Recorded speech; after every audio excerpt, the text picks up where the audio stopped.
ਵਾਹਿਗੁਰੂ ਜੀ ਕਾ ਖਾਲਸਾ ਵਾਹਿਗੁਰੂ ਜੀ ਕੀ ਫਤਿਹ।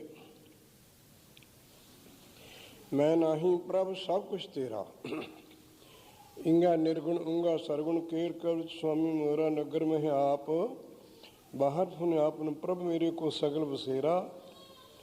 ਆਪੇ ਹੀ ਰਾਜਨ ਆਪੇ ਹੀ ਰਾਇਆ ਕਹਿ ਕਹਿ ਠਾਕਰ ਕਹਿ ਕਹਿ ਚੇਰਾ। ਕਾਕੋ ਦਰਾਇਓ ਕਾਸੋ ਬਲਵੰਚਾ ਜਹ ਪੇਖੋ ਤੈ ਤੈ ਨਿਰਾ। ਸਾਧ ਮੂਰਤ ਗੁਰ ਭੇਟਿਓ ਨਾਨਕ ਮੀਰ ਸਾਗਰ ਬੂੰਦ ਨਹੀਂ ਅਨਹੇਰਾ। ਜਿਉ ਬੁਲਾਵੇ ਤਿਉ ਬੋਲਾ ਸੁਆਮੀ ਕੁਦਰਤ ਕਵਣ ਹਮਾਰੀ। ਸਾਧ ਸੰਗ ਨਾਨਕ ਜਸ ਗਾਇਓ ਜੋ ਪ੍ਰਭ ਕੀ ਅਤ ਪਿਆਰੀ।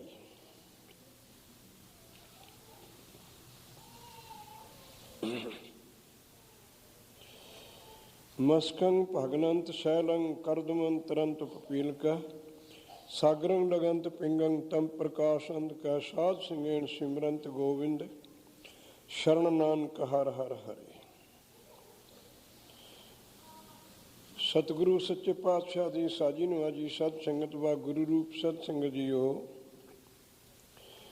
ਗੁਰੂ ਕਾ ਹੁਕਮ ਗੁਰ ਸਿੱਖ ਸਖੀਆਂ ਦੀ ਵਿਚਾਰ ਹਜੂਰ ਦੀ ਆਸ਼ੀਰਵਾਦ ਬਖਸ਼ੀਸ਼ ਹੈ। ਜਿਸ ਨੂੰ ਬਖਸ਼ ਲੈ ਮੇਰੇ ਪਿਆਰੇ ਸੋ ਜਸ ਤੇਰਾ ਗਾਵੈ।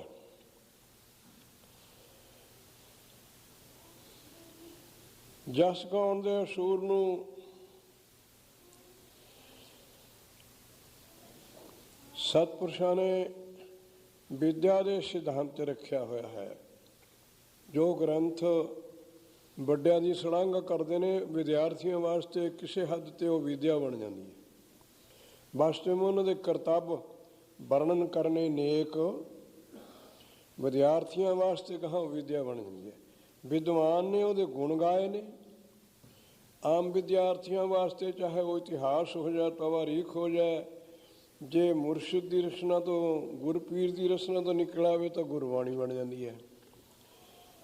ਵੱਡਿਆਂ ਦੀ ਬਾਣੀ ਨੂੰ ਬ੍ਰਹਮਵਿਦ ਤੇ ਜੋਗੀ ਦੀ ਰਚਨਾ ਤੇ ਨਿਕਲੀ ਨੂੰ ਗੁਰਬਾਣੀ ਕਹਿੰਦੇ ਆ। ਆਮ ਜਨਤਾ ਦੀ ਵਿਆਖਿਆ ਬਾਣੀ। ਬਾਣੀ ਸਾਰਿਆਂ ਦੇ ਬੋਲਣ ਦਾ ਨਾਂ ਹੈ। ਜੇ ਗੁਰਪਦਵੀ ਦੀ ਅਵਸਥਾ 'ਚ ਬੈਠਾ ਬੋਲੇ ਉਹਨੂੰ ਗੁਰਬਾਣੀ ਆਖਦੇ ਆ। ਗੁਰਬਾਣੀ ਕਿਸੇ ਵੀ ਮਤ ਵਿੱਚ ਹੋਵੇ। ਖੈਰ ਉਹ ਘੱਟ ਗੁਰਬਾਣੀ ਦਾ ਸ਼ਬਦ ਮੁਸਲਮਾਨ ਵੀਰ ਵਰਤਦੇ ਨੇ। ਆਪਣੇ ਭਾਈ ਸਾਹਿਬ ਨੇ ਪੀਰੀ ਦਾ ਸ਼ਬਦ ਜ਼ਿਆਦਾ ਵਰਤਿਆ। ਗੁਰੂ ਪੀਰ ਦਾ ਰੁਤਬਾ ਇੱਕੋ ਹੀ ਹੈ, ਅਰਥ ਇੱਕੋ ਹੀ ਹੈ। ਪੀਰ ਵੀ ਉਸ ਨੂੰ ਕਹਿੰਦੇ ਨੇ, ਗੁਰੂ ਵੀ ਉਸ ਨੂੰ ਕਹਿੰਦੇ ਨੇ। ਕਿਸੇ ਕੰਮ ਦਾ ਉਸਤਾਦ ਹੋਵੇ, ਚਾਹੇ ਬ੍ਰਹਮ ਵਿਦਿਆ ਦਾ ਉਸਤਾਦ ਹੋਵੇ, ਗੁਰਮਤ ਦੇ ਵਿੱਚ ਉਸ ਨੂੰ ਗੁਰੂ ਆਖਦੇ ਹੈ। ਸਨਾਤਨ ਧਰਮ 'ਚ ਸਾਰੇ ਹੀ ਗੁਰੂ ਕਹਿੰਦੇ ਹੈ। ਮੁਸਲਮਾਨ ਪੀਰ ਕਹਿੰਦੇ ਹੈ। ਪੀਰ ਤੇ ਗੁਰੂ ਦਾ ਫਰਕ ਨਹੀਂ ਕੋਈ। ਉਸੇ ਅਵਸਥਾ ਦੇ ਗੁਣ ਦੇਣ ਗੁਣਵਾਨ ਪੁਰਸ਼ ਹੈ ਜਿਹੜਾ ਵਿਦਵਾਨ, ਉਹਦਾ ਸੁਣਨ ਵਾਲਾ ਵਿਦਿਆਰਥੀ, ਸੁਣਾਉਣ ਵਾਲਾ ਉਹਦਾ ਮੁਰਸ਼ਦ ਹੈ, ਗੁਰੂ ਹੈ। ਕੋਨੋਂ ਹਨੇਰੇ ਦਾ ਰੂਹ ਨੂੰ ਪ੍ਰਕਾਸ਼ ਦਾ, ਪ੍ਰਕਾਸ਼ ਕਰਨ ਵਾਲਾ, ਹਿਰਦੇ ਦੇ ਹਨੇਰੇ ਨੂੰ ਦੂਰ ਕਰਨ ਵਾਲਾ। ਸੂਰਜ ਸਾਰੀ ਦੁਨੀਆ ਦੇ ਹਨੇਰੇ ਨੂੰ ਦੂਰ ਕਰਦਾ, ਹਿਰਦੇ ਦੇ ਹਨੇਰੇ ਨੂੰ ਦੂਰ ਕਰਨ ਵਾਸਤੇ ਸੂਰਜ ਵੀ ਸਮਰੱਥ ਨਹੀਂ। ਬਹੁਤ ਪ੍ਰਮਾਣ ਗੁਰਮਤਿ ਦੇ ਵਿੱਚ ਗੁਰੂ ਨੂੰ ਸੂਰਜ ਦੇ ਦਿੱਤੇ ਜਾਂਦੇ ਨੇ। ਸਾਡਾ ਗੁਰੂ ਸੂਰਜ ਹੈ। ਜਿਸ ਤਰ੍ਹਾਂ ਸੂਰਜ ਦਾ ਪ੍ਰਮਾਣ ਆਉਂਦਾ ਵੀ ਸਾਰੀ ਦੁਨੀਆ ਨੂੰ ਰੋਸ਼ਨੀ ਦਿੰਦਾ ਹੈ, ਵੀ ਗੁਰੂ ਹਰ ਇੱਕ ਪ੍ਰਾਣੀ ਨੂੰ ਰੋਸ਼ਨੀ ਦੇਣ ਵਾਲਾ ਹੈ। ਪਰ ਉਹਦੇ ਤੁਲ ਗੁਰੂ ਦੀ ਸੁਦਰਸ਼ਤਾ ਹੈ ਨਹੀਂ। ਗੁਰੂ ਕਿਉਂ ਉਸ ਨੂੰ ਖੰਡਨ ਕਰ ਗਏ।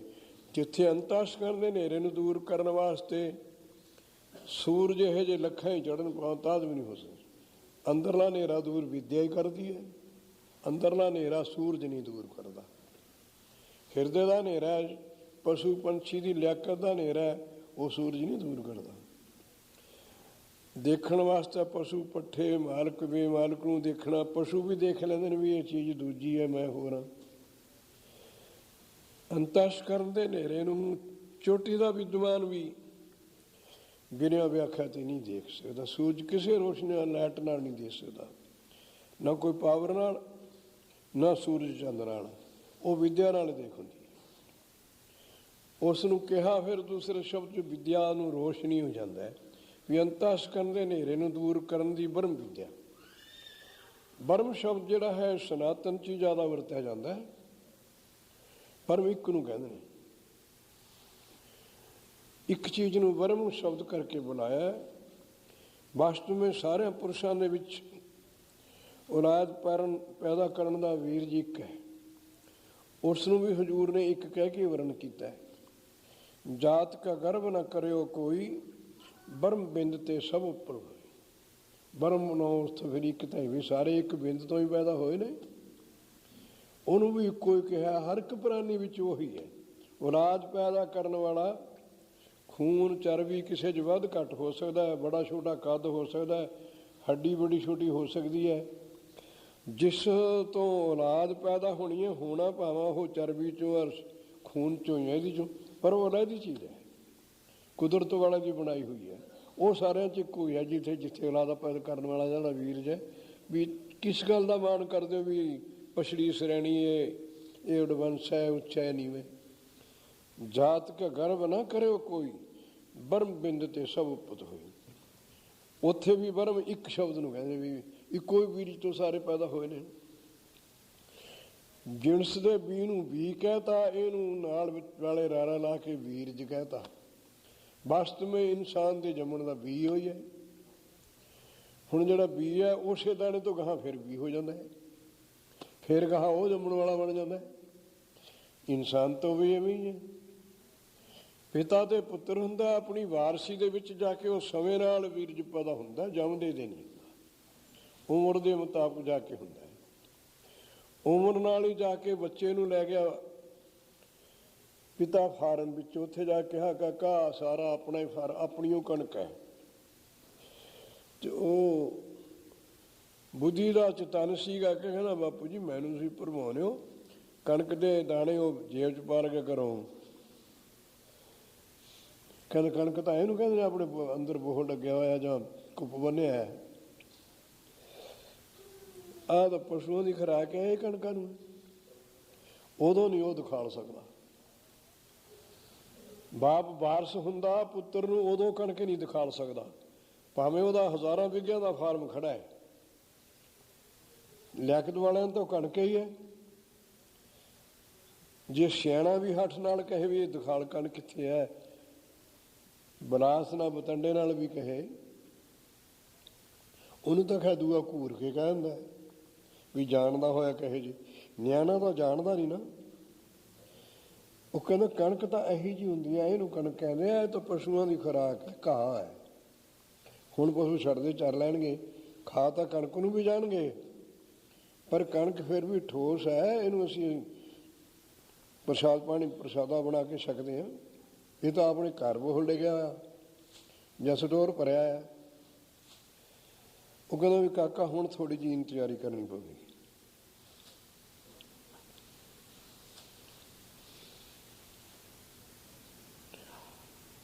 ਅੱਜ ਕੋਈ ਪੁਰਬ ਤਾਂ ਨਹੀਂ ਹੈ, ਐਤਵਾਰ ਹੈ। ਐਤਵਾਰ ਹੈ ਕਿ ਜਾਂ ਕੱਲ੍ਹ ਨੂੰ? ਕੱਲ੍ਹ ਨੂੰ ਸੰਗਤ ਆ, ਫਿਰ ਸੰਗਤ ਪਹਿਲੇ ਦਿਨ ਹੀ ਆਉਂਦੀ ਹੈ। ਕੱਲ੍ਹ ਨੂੰ ਤਾਂ ਸ਼ਾਮ ਨੂੰ ਫਿਰ ਕੰਮ 'ਤੇ ਜਾਣ ਨੂੰ ਪਹਿਲਾਂ ਪੈਣ ਦਾ ਸਲਾਹ ਹੋ ਜਾਂਦੀ ਹੈ। ਐਤਵਾਰ ਕਰਕੇ ਸੰਗਤ ਥੋੜ੍ਹੀ ਜ਼ਿਆਦਾ ਮੂਹਰੇ ਐਤਵਾਰ, ਮੂਹਰਲੇ ਦਿਨ ਛੁੱਟੀ ਹੈ ਨਾ। ਛੁੱਟੀ ਤਾਂ ਤਾਂ ਦੀ 2 ਦਿਨ ਦੀ ਹੁੰਦੀ ਹੋਣੀ ਹੈ।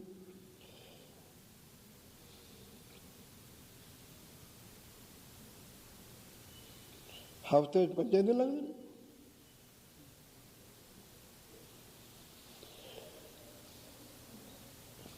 ਜੱਟਾਂ ਨੂੰ ਨਹੀਂ ਹੈ, ਸਾਰਿਆਂ ਨੂੰ ਤਾਂ ਹੈਗੇ 2 ਦਿਨ। ਇਹਨਾਂ ਨੂੰ ਕੋਈ ਛੁੱਟੀ ਨਹੀਂ, ਨਾ ਕੋਈ ਵਾਰ ਆ, ਨਾ ਐਤਵਾਰ ਆ, ਨਾ ਕੋਈ ਤਤੀਲ ਹੈ। ਇਹ 2 ਕੌਮਾਂ ਨੂੰ ਸਟ੍ਰਾਈਕ ਵੀ ਹੈ ਨਹੀਂ, 2 ਸ਼੍ਰੇਣੀਆਂ ਨੂੰ, ਫੌਜੀਆਂ ਨੂੰ, ਹਲ ਵਾਹੁਣ ਵਾਲੇ ਜੱਟ ਨੂੰ। ਆਪਣੇ ਹੁਣ ਇਸ ਵਕਤ ਆਪਾਂ ਚਸ਼ਮ ਗੌਰੇ ਦੇਖਿਆ ਪਬਲਿਕ ਦਾ ਤੇ ਰਾਜੇ ਦਾ ਝਗੜਾ। ਸਾਰੇ ਡਿਪਾਰਟਮੈਂਟਾਂ ਨੇ ਆਪਣੇ ਹਿੰਦੁਸਤਾਨ ਅੰਦਰ ਗੌਰਮੈਂਟ ਦੇ ਦਰਬਾਰ 'ਚ ਜਿਤਨੇ ਡਿਪਾਰਟਮੈਂਟ ਨੇ ਸਾਰਿਆਂ ਨੇ ਸਟ੍ਰਾਈਕ ਕਰਤੀ। ਪਟਵਾਰੀਆਂ ਨੇ ਵੀ ਕਰਤੀ, ਪੁਲਿਸ ਨੇ ਵੀ ਕਰਤੀ, ਹਾਕਮ ਠਾਕਰਾਂ ਨੇ ਵੀ, ਸਿਵਲ ਵਾਲਿਆਂ ਨੇ ਵੀ ਕਰਤੀ, ਜਿੱਕਣ ਜਿੱਕਣ ਸਮਾਂ ਲੱਗਿਆ ਮਾਸਟਰਾਂ ਨੇ ਵੀ ਕਰਤੀ। ਇਹ ਸਾਰੀ ਦੁਨੀਆ, ਸਾਰਾ ਰਾਜ ਮਾਸਟਰਾਂ ਕੋਲ ਹੀ ਪੜ੍ਹ ਕੇ ਗਿਆ। ਉਦਾਸ ਨੂੰ ਮਿਲ ਪਏ, ਹੈ ਤਾਂ ਵਿਲਾਸ ਵਾਲੀ ਗੱਲ ਹੀ। ਮੈਂ ਗੁਰਦੁਆਰਿਆਂ 'ਚ ਪਿਤਾ ਜੀ ਦਾ ਘਰ ਦੂਏ ਪਾਸੇ ਆ, ਗੁਰਦੁਆਰਾ ਸ਼ਿਵ ਦੇ ਵਾਲੇ ਆ, ਉਧਰੋਂ ਉਹਨਾਂ ਨੂੰ ਰਾਹ 'ਚ ਮਿਲ ਪਏ ਇਹ। ਆ ਸਤਿਕਾਰ ਤੁਹਾਡਾ ਛੋਟੇ ਹੁੰਦੇ ਤੇ ਮੈਂ ਖੇਤੀ 47 ਥਾਈਂ ਕਰਦਾ ਰਿਹਾ, 17 ਤੋਂ 30 ਸਾਲ ਖੇਤੀ ਕਰੀ ਹੈ ਪਿਤਾ ਨਾਲ। 17 ਤੋਂ ਹੁਣ ਤੁਹਾਡੇ 'ਚ ਹੀ ਬੈਠੇ ਆ। ਆਹੀ ਖੇਤੀ ਹੈ। ਆਹਾਰ ਵਿਹਾਰ ਵੀ ਇਹਦੇ ਸਿਰ ਤੇ ਆ। ਕਿਸੇ ਵਕਤ ਪਤਾ ਨਹੀਂ ਕੱਲ੍ਹ ਨੂੰ ਕਰਤਾਰ ਨੇ ਕੀ ਵਰਤਾਉਣਾ। ਮੈਨੂੰ ਇੰਨਾ ਸੰਜਮ ਸੀ ਮਾਂ ਬਾਪ ਕੋਲੋਂ ਜਾਂ ਸਿਆਣੇ ਕੋਲੋਂ ਸੰਸਕਾਰ ਪਏ ਵੀ ਗ੍ਰਸਤੀ ਡੇਰੇ ਰੋਟੀ ਨਹੀਂ ਖਾਂਦਾ ਹੁੰਦਾ। ਮੈਂ ਕਿਸੇ ਦੇ ਡੇਰੇ ਜਾਣ ਦਾ, ਸਾਧੂ ਕੋਲ ਜਾਣ ਦਾ ਸੁਭਾਅ ਸੀ, ਰੋਟੀ ਨਹੀਂ ਸੀ ਖਾਂਦਾ। ਰਾਤ ਵੀ ਰਹਿਣੀ ਪੈ ਜਾਏ, ਕੋਈ ਆਨਾ ਬਹਾਨਾ ਕਰਕੇ ਉਹ ਤੋਂ ਪਰੇ ਟਲਾਂ, ਰੋਟੀ ਵੇਲੇ ਟਲ ਜਾਂਦਾ ਸੀ। ਰੋਟੀ ਨਹੀਂ ਸੀ ਸਾਧਾਂ ਦੇ ਖਾਂਦਾ। ਹੁਣ ਸਾਰੀ ਜ਼ਿੰਦਗੀ ਸਾਧਾਂ ਦੇ ਨਿਮਿਤ। ਹੁਣ ਸਾਰੀ ਪੂਜਾ ਵਾਲਿਆਂ 'ਤੇ ਹੀ ਹੈ। ਜਿਹੜਾ ਕੋਈ ਚੰਗੀ ਗਵਾ ਕੇ ਲਿਆਉਂਦਾ, ਚਾਹੇ ਮਾੜੀ ਗਵਾ ਕੇ ਲਿਆਉਂਦਾ, ਅਤੇ ਕਾਹਦੀ ਫਕੀਰੀ ਹੈ ਇਹ? ਸਤਿਗੁਰੂ ਦੇ ਹੁਕਮ 'ਚ ਤਾਂ ਸੱਤ ਹੀ ਸੱਤ ਹੈ। ਮੈਂ ਮਰਜ਼ੀ ਨਾਲ ਨਹੀਂ ਆਇਆ, ਐਸ਼ ਨਾਲ ਨਹੀਂ ਆਇਆ, ਵਣਜ ਨੂੰ ਨਹੀਂ ਆਇਆ, ਕਿਸੇ ਮਾਪਿਆਂ ਦੇ ਪੁੱਤ ਦੇ ਕੰਮ ਨਹੀਂ ਆਇਆ। ਆਇਆ ਤਾਂ ਮੈਂ ਸਤਿਗੁਰੂ ਦੇ ਭੇਜਿਆ। ਉਸੇ ਦਾ ਕੰਮ ਕਰਨਾ ਜਿਹੜਾ ਮੈਨੂੰ ਉਹਨਾਂ ਨੇ ਨੇਮ ਬਖਸ਼ਿਆ ਹੋਇਆ। ਦਿਨ ਰਾਤ ਦਾ ਉੱਠਣਾ ਬੈਠਣਾ, ਪੜ੍ਹਨਾ ਸੁਣਨਾ, ਸੋਚਣਾ ਵਿਚਾਰਨਾ ਸਿਆਣਿਆਂ ਪੁਰਸ਼ਾਂ ਦੀ। ਮੇਰੇ ਵਾਸਤੇ ਸਤਿਗੁਰੂ ਦੀ ਇਹ ਵਾੜ ਭੇਜੀ ਹੋਈ ਹੈ।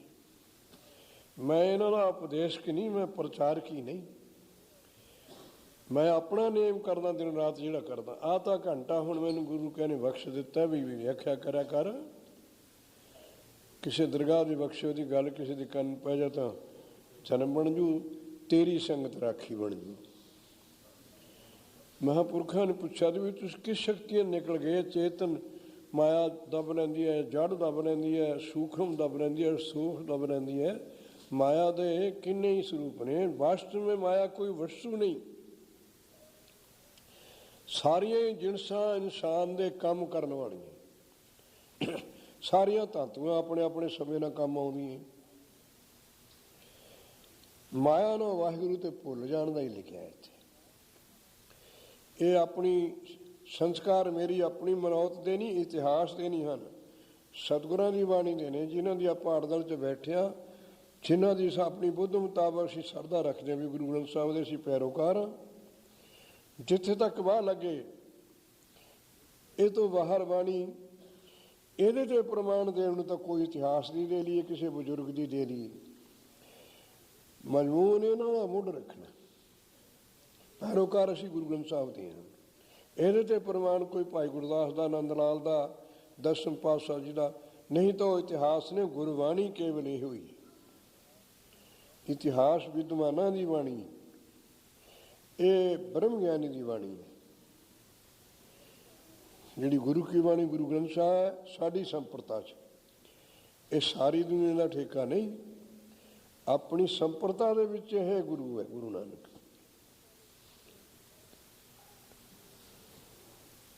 ਉਸ ਸਰਦਾ ਨਾਲ ਕਰਦੇ ਰਹੇ। ਪਰ ਵਾਹਿਗੁਰੂ ਦੀ ਰਜਾ 'ਤੇ ਇਹ ਬਿਆਨ ਚੱਲਿਆ ਸੀ ਵੀ ਮੈਂ ਭੁੱਖਾ ਤਿਆ ਸਾਰ ਲੈਂਦੇ ਸੀ, ਕੋਈ ਆਨਾ ਬਹਾਨਾ ਲਾਉਣਾ। ਹਰ ਇੱਕ ਨੂੰ ਸਰਦਾ ਹੁੰਦੀ ਸੀ ਵੀ ਭਾਈ ਸਾਹਿਬ ਅੱਧੀ ਰਾਤ ਦੇ ਖੂਹ ਜੋੜ ਕੇ ਗਏ ਨੇ। ਸਾਡੇ ਟਾਈਮ 'ਤੇ ਫੇਰ ਵੀ ਆਏ, ਚਾਹੇ ਚੌਂ ਕਿਆਰੀ ਛੱਡ ਕੇ ਆਏ ਨੇ, ਸਾਡੇ ਆਨੰਦ ਪੜ੍ਹਾਉਣ ਆਏ ਨੇ, ਜਾਂ ਸਾਡੇ ਕਿਸੇ ਪ੍ਰੋਗਰਾਮ ਕੀਰਤਨ ਦਾ ਰੱਖ ਲਿਆ ਘੰਟਾ ਕਿਸੇ ਨੇ ਵੀ। ਸਾਡੇ ਉਦੋਂ ਹੁੰਦਾ ਸੀ ਜਦੋਂ ਗ੍ਰਸਤ ਵਿੱਚ, ਤੇ ਕਿਸੇ ਨੇ ਘਰੀ ਕਹਿਣਾ ਉਹਦੇ ਵਾਰ ਲਾ ਲੈਣੀ। 1 ਘੰਟੇ ਦੇ ਅੰਦਰ ਅੰਦਰ ਵਾਰ ਸਮਾਪਤ ਕਰ ਦਿੰਦੇ ਸੀ। ਪੈ ਫੜਦੀ ਨੂੰ ਆਨੰਦ ਵੀ ਅੱਗੋਂ ਗੋ ਪੜ੍ਹਾਉਂਦੇ ਤੇ, ਨਾਲੇ ਤਾਂ ਵਿਹਾਰ ਵਾਲੇ ਵਿਹਾਰ ਚਲੇ ਜਾਂਦੇ ਤੇ। ਪਰ ਉਹ ਹੁਣ ਤਾਂ ਜਿਸ ਤਰ੍ਹਾਂ ਹੈ ਹੁਣ ਵੀ ਸੋਹਣਾ। ਹੁਣ ਦੁਪਹਿਰੇ ਪੜ੍ਹਾਉਂਦੇ ਨੇ। ਆਚਾਰ ਜਿਸ ਤਰ੍ਹਾਂ ਦੇ ਹਨ ਸਾਰੀ ਦੁਨੀਆ ਜਾਣਦੀ, ਉਹਨਾਂ ਨੂੰ ਕਹਿਣ ਦੀ ਕਿਹੜੀ ਲੋੜ ਹੈ। ਆਨੰਦਾਂ 'ਤੇ ਵੀ ਢਾਡੀ ਰਾਗੀ ਵੀ ਨਸ਼ਾ ਪੀ ਕੇ ਆਉਂਦੇ ਨੇ ਵੀ ਬੋਲ ਨਹੀਂ ਹੁੰਦਾ ਨਸ਼ਾ ਪੀਤੇ ਬਿਨਾਂ।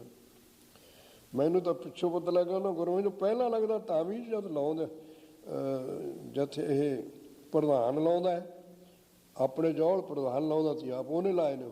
ਉਹ ਦਾਰੂ ਪੀ ਕੇ ਲੱਗਦੇ ਸੀ। ਜਦੋਂ ਬੋਲਦੇ ਤੇ ਸਿੱਧੂਆਂ ਵਾਲੇ ਉਹ ਜਾਣ ਕੇ ਲਾਉਂਦਾ ਸੀ। ਉਹ ਕਹਿੰਦੇ ਦਾਰੂ ਪੀਤੇ ਬਿਨਾਂ ਔੜਦੀ ਨਹੀਂ ਗੱਲ। ਮੇਰੇ ਕੋਲ ਤਾਂ ਨਹੀਂ ਕਿਹਾ, ਕਿਸੇ ਕੋਲ ਹੋਰ ਕਿਹਾ ਪੀਂਦੇ ਤੇ। ਇਸ ਲੋਟ ਨੂੰ ਦੁਪਹਿਰੇ ਕਰਦੇ ਨੇ। ਗੁਰੂ ਕਹਿੰਦੇ ਕਹਿ ਵੀ ਤੜਕੇ ਉੱਠੋ, ਵਾਹਿਗੁਰੂ ਦਾ ਸਿਮਰਨ ਕਰੋ, ਬੱਚੇ ਬੱਚੇ ਦੀ ਉਮਰ ਦੇ ਵਿੱਚ ਆਸ਼ੀਰਵਾਦ ਗੁਰੂ ਤੋਂ ਲੈ ਕੇ ਦਿਓਗੇ। ਗਰੀਬ ਨਵਾਜ ਇਹਨਾਂ ਦੀ ਬਾਹ ਤੁਸੀਂ ਫੜਨੀ ਹੈ, ਸੰਸਾਰ ਦੇ ਵਿੱਚ ਦਾਖਲ ਹੁੰਦੇ ਨੇ। ਇਹ ਕਰਨੀ ਜੋਗਤੀ ਵੀ ਜੇ ਤੜਕੇ ਬੰਦਗੀ ਕਰਕੇ ਰੱਬ ਮੂਹਰੇ ਦੁਆ ਕਰੀਏ ਕਿ ਨਸ਼ੇ ਪੀ ਕੇ ਕਰੀਏ।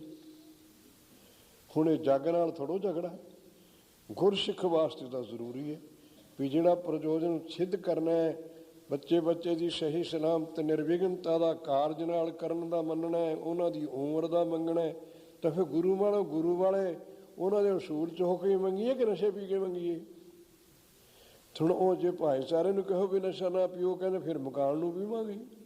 ਉਹਨਾਂ ਨੂੰ ਵੀ ਜਵਾਬ ਨਹੀਂ ਸਾਡੇ ਕੋਲ ਆਇਆ ਕੋਈ ਵੀ ਵਿਆਹ ਵਾਲੇ ਨੂੰ ਤੁਸੀਂ ਪੀਣ ਨਹੀਂ ਦਿੰਦੇ, ਫਿਰ ਕਿਸੇ ਦੇ ਬੰਦੇ ਘਰ ਦੇ ਜੀ ਮਰੇ ਤੇ ਮਕਾਨ ਨੂੰ ਪੀਵਾਂਗੇ। ਆਹੀ ਵੇਲਾ ਪੀਣ ਦਾ। ਇਹ ਹੁਣ ਇਹਦਾ ਜਵਾਬ ਕੌਣ ਦੇ ਸਕਦਾ ਦੁਨੀਆ ਦੀਆਂ ਆਪਣੀਆਂ ਲਿਆਕਤਾਂ ਦਾ। ਯੋਗ ਹੈ ਜਿਹੜੀ ਮੁਰਸ਼ਿਦ ਮੂਹਰੇ ਅਰਜ਼ ਕਰਨੀ ਹੈ, ਉਹ ਕੁਛ ਪਲ 'ਚ ਹੱਥ 'ਚ ਲੈ ਕੇ ਕਰੋ। ਕਮਾਈ ਕਰੋ, ਪਹਿਲਾਂ ਤਿਲ ਫੁੱਲ ਭੇਟਾ ਰੱਖੋ, ਇੱਜ਼ਤ ਹੈ ਵੱਡੇ ਦੀ। ਗੁਰੂ ਕਹਿੰਦੇ ਇਹ ਇੱਜ਼ਤ ਰੱਖੀ ਹੈ ਵੀ ਪਹਿਲਾਂ ਸਿਮਰਨ ਕਰੋ, ਸਿਮਰਨ ਵਿੱਚ ਮਨ ਇਕਾਗਰ ਕਰਕੇ ਗੁਰੂ ਮੂਹਰੇ ਅਰਜ਼ ਕਰੋ। ਦਾਸ ਦਾ ਵਿਸ਼ਵਾਸ ਆ ਵੀ ਕਦੇ ਸੇਵਕ ਦੀ ਅਰਜ਼ ਨਾ ਮਿਰਤੀ ਜਾਵੇਗੀ। ਗੁਰੂ ਕੇ ਲਿਖ ਗਏ ਨੇ, ਅਸੀਂ ਜਨ ਨਹੀਂ ਬਣਦੇ। ਉਹ ਕਹਿੰਦੇ ਕਦੇ ਬਿਰਥੀ ਕਦੇ ਨਾ ਹੋਵੇ ਜਨ ਕੀ ਅਰਦਾਸ। ਜੇ ਜਨ ਬਣ ਕੇ ਕਰੇ ਉਹਦੀ ਅਰਦਾਸ ਕਦੇ ਬਿਰਥੀ ਨਹੀਂ ਹੁੰਦੀ। ਅਸੀਂ ਹੁਣ ਸਾਰੇ ਹੀ ਕਰਦੇ ਹਾਂ, ਵੀ ਸਾਡੇ ਕੋਲੇ ਜਨ ਦੀ ਡਿਗਰੀ ਨਹੀਂ ਹੋਣੀ ਜਿਹੜੀ ਸਾਡੀ ਮਨਜ਼ੂਰ ਨਹੀਂ ਹੁੰਦੀ। ਜਨ ਦੀ ਤੋਂ ਆਪਣੀ ਮੁਬਾਰਕ ਰਸਨਾ ਨਾਲ ਗੁਰਬਾਣੀ 'ਚ ਲਿਖ ਕੇ, ਬਲਕਿ ਬਹੁਤ ਭਾਰੇ ਭਰੋਸੇ ਨਿਸ਼ਚੇ ਨਾਲ ਲਿਖ ਕੇ ਗਏ ਨੇ, ਬਿਰਥੀ ਕਦੇ ਨਾ ਹੋਵੇ ਜਨ ਕੀ ਅਰਦਾਸ। ਜਨ ਤਾਂ ਕਰਦਾ ਹੀ ਨਹੀਂ, ਜੇ ਕਰਦਾ ਤਾਂ ਬਿਰਥੀ ਨਹੀਂ ਜਾਂਦੀ। ਆਵਾਗਣ ਨਹੀਂ ਉਹ ਕਰਦਾ, ਉਹਦੇ ਦਿਲ ਵਿੱਚ ਨਿਸ਼ਚਾ ਹੈ ਵੀ ਸਤਿਗੁਰੂ ਤਾਂ ਹਿਰਦੇ ਉੱਠਦੀ ਗੱਲ ਨੂੰ ਜਾਣਦਾ, ਉਹਦੇ ਮੂਹਰੇ ਬੋਲਣ ਦੀ ਕਿਹੜੀ ਲੋੜ ਹੈ। ਅਣਬੋਲਿਆਂ ਨੂੰ ਜਾਣਦਾ ਉਹ। ਇਸ ਭਰੋਸੇ ਤੇ ਮਹਾਰਾਜ ਨੇ ਹੰਗਤਾ ਦੇ ਦੂਰ ਕਰਨ ਦੇ ਬਾਰੇ ਸ੍ਰੀ ਸੰਸਕ੍ਰਿਤ ਦੇ ਵਿੱਚ ਇਹ ਸ਼ਬਦ ਲਿਖਿਆ ਹੈ, ਬਹੁਤ ਯਤਨ ਕਰਤਾ ਬਲਵੰਤਕਾਰੀ ਸੇਵੰਤ ਸੂਰਾ ਚਤੁਰ ਦਿਸਾ। ਇਹ ਹਜ਼ੂਰ ਦੀ ਮੁਬਾਰਕ ਰਸਨਾ। ਸ਼ਲੋਕ ਸੰਸਕ੍ਰਿਤ ਦੇ 65 ਨੇ ਸਾਰੇ।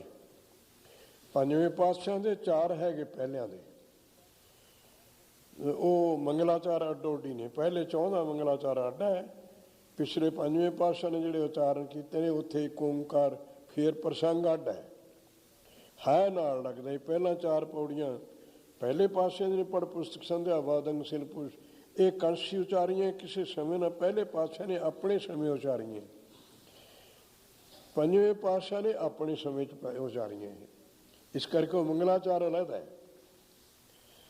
ਉਹਦਾ ਇਹ ਸ਼ਲੋਕ ਹੈ 65 ਸ਼ਲੋਕਾਂ ਦੇ ਵਿੱਚੋਂ। ਪ੍ਰਸੰਗ ਹੈ ਉਹਦਾ ਇਹ ਬਾਹਰੋਂ ਮਹਾਂਪੁਰਖਾਂ ਦੇ ਜਾਂ ਸਤਪੁਰਸ਼ਾਂ ਤੋਂ ਸੁਣਿਆ ਹੋਇਆ ਪੇਸ਼ ਕਰ ਹੋਊ। ਲਿਖਿਆ ਹੈ ਤਾਂ ਉਹ ਇਵੇਂ ਹੀ ਹੈ। ਬਹੁਤ ਯਤਨ ਕਰਤਾ ਬਲਵੰਤਕਾਰੀ ਸੇਵੰਤ ਸੂਰਾ ਚਤੁਰਦਸ, ਵਿਖਮ ਥਾਨ ਰਚੰਤਾ ਨਹਿ ਮਰਨਾ ਕਦਾ ਚਿਤ ਹੈ। ਐਸਾ ਇੱਕ ਵਿਖਮ ਸਥਾਨ ਸਮੁੰਦਰ 'ਚ ਬਣਾਇਆ, ਇਹਨੂੰ ਪ੍ਰਸੰਗ ਦੱਸਿਆ। ਫਿਰ ਵੀ ਮਹਾਰਾਜ ਜੀ ਨੇ ਇਹ ਸ਼ਲੋਕ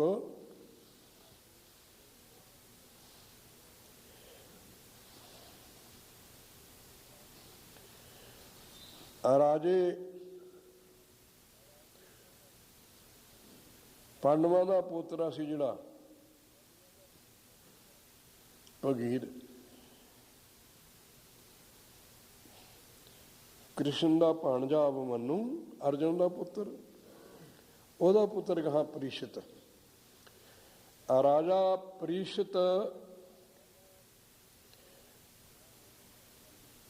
ਸ਼ਿਕਾਰ ਖੇਲਦਾ ਹੋਇਆ ਉਹਨੂੰ ਕਹਿੰਦੇ ਕਲਯੁਗ ਮਿਲਿਆ। ਉਹ ਕਹਿੰਦਾ ਮਹਾਰਾਜ ਮੈਨੂੰ ਅਕਾਲ ਪੁਰਖ ਨੇ ਰਾਜ ਕਰਨ ਵਾਸਤੇ ਮੈਂ ਕਲਯੁਗ ਭੇਜਿਆ। ਕਹਿੰਦਾ ਵੀ ਮੇਰੇ ਰਾਜ 'ਚ ਨਹੀਂ ਤੂੰ ਆ ਸਕਦਾ, ਅਜੇ ਮੇਰਾ ਰਾਜ ਰਹਿੰਦਾ ਹੈ। ਮੈਂ ਦੁਨੀਆ ਵਿੱਚ ਬਾਦਸ਼ਾਹੀ ਪਿਤਾ ਪੁਰਖੀ ਚੱਲੀ ਆਉਂਦੀ ਹੈ, ਵੀ ਮੇਰੇ ਰਾਜ 'ਚ ਹਾਲੇ ਤੂੰ ਹੁਕੂਮਤ ਨਹੀਂ ਕਰ ਸਕਦਾ। ਆ ਤਾਂ ਪਹਿਲਾਂ ਵੀ ਜਾਂਦਾ ਹੁੰਦਾ, ਹਾਜ਼ਰ ਚਾਰਜ ਨਹੀਂ ਮੈਂ ਤੈਨੂੰ ਦੇ ਸਕਦਾ। ਮੈਨੂੰ ਨਿਵਾਸ ਕਰਨ ਨੂੰ ਜਗ੍ਹਾ ਦੱਸ ਦਿਓ, ਸਾਰੀ ਦੁਨੀਆ ਦਾ ਜਾਂ ਚਾਰਜ ਦੇ ਦਿਓਗੇ ਮੈਂ ਜਦ ਲੈ ਲੂੰ, ਵੀ ਮੈਂ ਰਹਾਂ ਕਿੱਥੇ। ਜਦ ਮੈਂ ਅਕਾਲ ਪੁਰਖ ਨੂੰ ਭੇਜਦਾ ਰਹਿਣਾ ਤਾਂ ਮੈਂ ਹੈਗਾ ਹੁਣ। ਮਾਤਲੋਕ ਤੇ ਸਾਰੇ ਤੇਰਾ ਰਾਜ ਹੈ, ਤੈਨੂੰ ਧਰਮੀ ਰਾਜਾ ਕਹਿੰਦੇ ਨੇ। ਪਰੀਸ਼ਤ ਨੂੰ ਉਹ ਕ੍ਰਿਸ਼ਨ ਦੇ ਆਖੇ ਲੱਗਦੇ ਕਰਕੇ ਜਿਹੜਾ ਕੁਛ ਰਾਜੇ ਕਰਦੇ ਨੇ, ਜੇ ਸ਼ੰਕਾ ਪਾਉਣੀ ਹੋਵੇ ਤਾਂ ਉਹਨਾਂ ਦੇ ਪੁੱਤਰ ਨਹੀਂ ਪਾ ਦਿੱਤੀ ਹੈ, ਉਹਨਾਂ ਦੀ ਔਲਾਦ ਨਹੀਂ। ਪੋਤਰਾ ਹੋਇਆ ਕਿ ਪੜੋਤਾ ਹੋਇਆ ਹੈ ਉਹਨਾਂ ਦਾ ਹੀ। ਉਹਨੇ ਨਹੀਂ ਵਿਆਸਦੇਵ ਤੋਂ ਕਥਾ ਉਹਨਾਂ ਦੀ ਸੁਣੀ। ਉਹ ਕਹਿੰਦੇ ਵੱਡਿਆਂ ਦੀ ਕਥਾ ਸੁਣੋ, ਤੇਰੇ ਸਾਰੇ ਪ੍ਰਸ਼ਟ ਸਮਾਪਤ ਹੋ ਜਾਣਗੇ, ਕਸ਼ਟ ਹਟ ਜਾਣਗੇ। ਕਹਿ ਦੋ। ਕਹਿੰਦਾ ਮੈਂ ਕਿਹੜੇ ਵੱਡਿਆਂ ਦੀ ਕਥਾ ਸੁਣਾ? ਆਪਣੇ ਪਿਓ ਦਾਦੇ ਦੀ? ਇਹੋ ਜਿਹਾ ਵੀ ਦੁਨੀਆ ਦੇ ਮੂਰਖ ਹੋਣਾ ਕੋਈ? ਤਾਂ ਕਿੰਨਾ ਮਹਾਭਾਰਤ ਗ੍ਰੰਥ ਉਤਾਰ ਦਿੱਤਾ ਉਹਨਾਂ ਦੀ ਉਪਮਾ ਵਿੱਚ। ਪਾਂਡੋ ਇਹੋ ਜਿਹੇ, ਪਾਂਡੋ ਇਹੋ ਜਿਹੇ, ਪਾਂਡੋ ਇਹੋ ਜਿਹੇ। ਕਿਸੇ ਨੇ ਅੱਜ ਤਾਈਂ ਔਰਤ ਵੀ ਜੁਗਲੇ 'ਚ ਹਾਰੀ ਹੈ? ਉਹ ਤਾਂ ਮਹਾਮੂਰਖ ਦੀ। ਮੈਂ ਉਹਨਾਂ ਦੀ ਕਥਾ ਸੁਣਾ? ਉਹਨੇ ਆਪਣੀ ਔਰਤ ਵੀ, ਪੁੱਤਰ ਵੀ ਨਿੰਦਾ ਕਰਦਾ ਰਿਹਾ। ਉੱਥੇ ਗੁਰੂ ਕਹਿੰਦੇ ਵੀ ਲਿਖਤਾ ਰੋਂਦੇ ਪਾਂਡੋ ਭਏ ਮਜੂਰ। ਜੁਗਲੇ ਵਿੱਚ ਸਭ ਕੁਝ ਹਾਰਨ ਤੇ ਬਰਾਟ ਰਾਜੇ ਦੇ ਲੁੱਕ ਕੇ ਸਾਲ ਕੱਟਿਆ। ਇਹਦਾ ਹੱਦ ਨਹੀਂ ਹੁੰਦਾ ਜੁਹਾਰੀ ਦਾ। ਜਿੱਥੋਂ ਤੱਕ ਇਹਨੂੰ ਮਿਲਦੇ ਰਹਿਣ ਪੈਸੇ ਲੈ ਕੇ ਵੀ ਲਾਈ ਜਾਂਦਾ ਹੈ।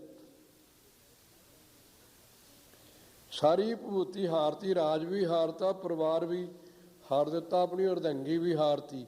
ਫਿਰ 12 ਸਾਲ ਦਾ ਬਨਵਾਸ ਲਾਤਾ ਨਾਲ। ਵੀ ਇੱਕ ਬਾਜੀ ਮੇਰੀ ਆਹਾ ਹੀ ਮੁੜ ਆਊ।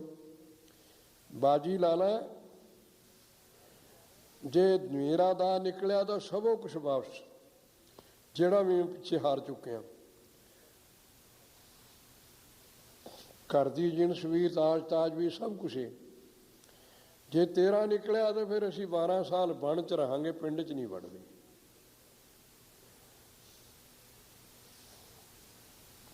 ਉਹ ਵੀ ਉਹਨਾਂ ਦਾ ਹੀ ਨਿਕਲਿਆ।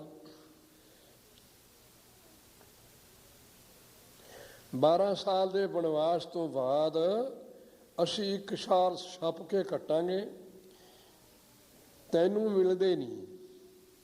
ਟੋਲ ਨਹੀਂ ਜਿੰਨਾ ਜ਼ੋਰ ਲਾਉਣਾ। ਇੱਕ ਪਾਸੇ ਜੂਲੇ 'ਚ ਇਹ ਲਾ ਦੇ, ਇੱਕ ਪਾਸੇ ਸਾਰੀ ਜਿਣਸ ਮੁੜਿਆ ਵੇ। ਉਹਦੇ ਵਿੱਚ ਵੀ ਇਹੀ ਹਾਰਿਆ। ਜੁਹਾਰੀ ਨੂੰ ਇੰਨੀ ਆਦਤ ਹੁੰਦੀ ਹੈ ਵੀ ਇੰਨਾ ਕੁਛ ਹਾਰ ਕੇ ਵੀ ਹਟਿਆ ਨਹੀਂ। 12 ਸਾਲ ਫਿਰ ਵਿਰਾਟ ਰਾਜੇ ਦੇ ਛੱਪ ਕੇ ਕੱਟਿਆ। ਉਹਨਾਂ ਦੇ ਗੁਲਾਮ ਨੌਕਰ ਇਹਨਾਂ ਨੂੰ ਵਸ਼ੀਰੀਆਂ ਕਰਦੇ ਤੇ। ਇੰਨੇ ਯੋਧੇ ਵੀਰ ਕਹਾਉਣ ਵਾਲੇ ਉਜਾਗਰ ਹੁੰਦੇ ਨੇ ਤਾਂ ਉਹ ਫੜਦਾ ਹੈ। ਕੋਈ ਬਾਹਮਣ ਬਣਿਆ, ਕੋਈ ਮਹਿਰਾ ਬਣਿਆ, ਕੋਈ ਕੁਛ ਬਣਿਆ, ਉਹਨਾਂ ਦੇ ਵਿਰਾਟ ਰਾਜੇ ਦੇ ਨੌਕਰ ਬਣ ਕੇ ਰਹੇ।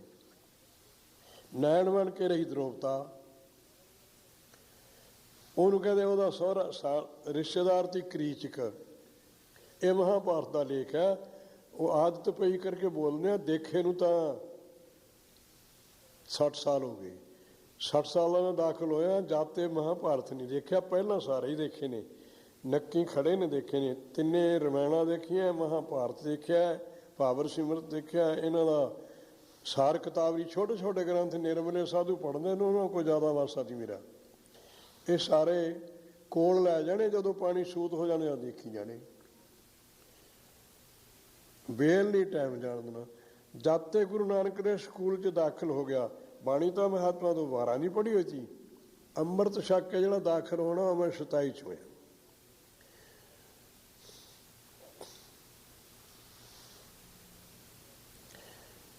ਆਪਣਾ ਈਸਾਈ 27 ਦੀ, ਆਪਣਾ ਮਾਘ ਸੀ ਪਿਛਲੇ ਸਾਲ ਦਾ।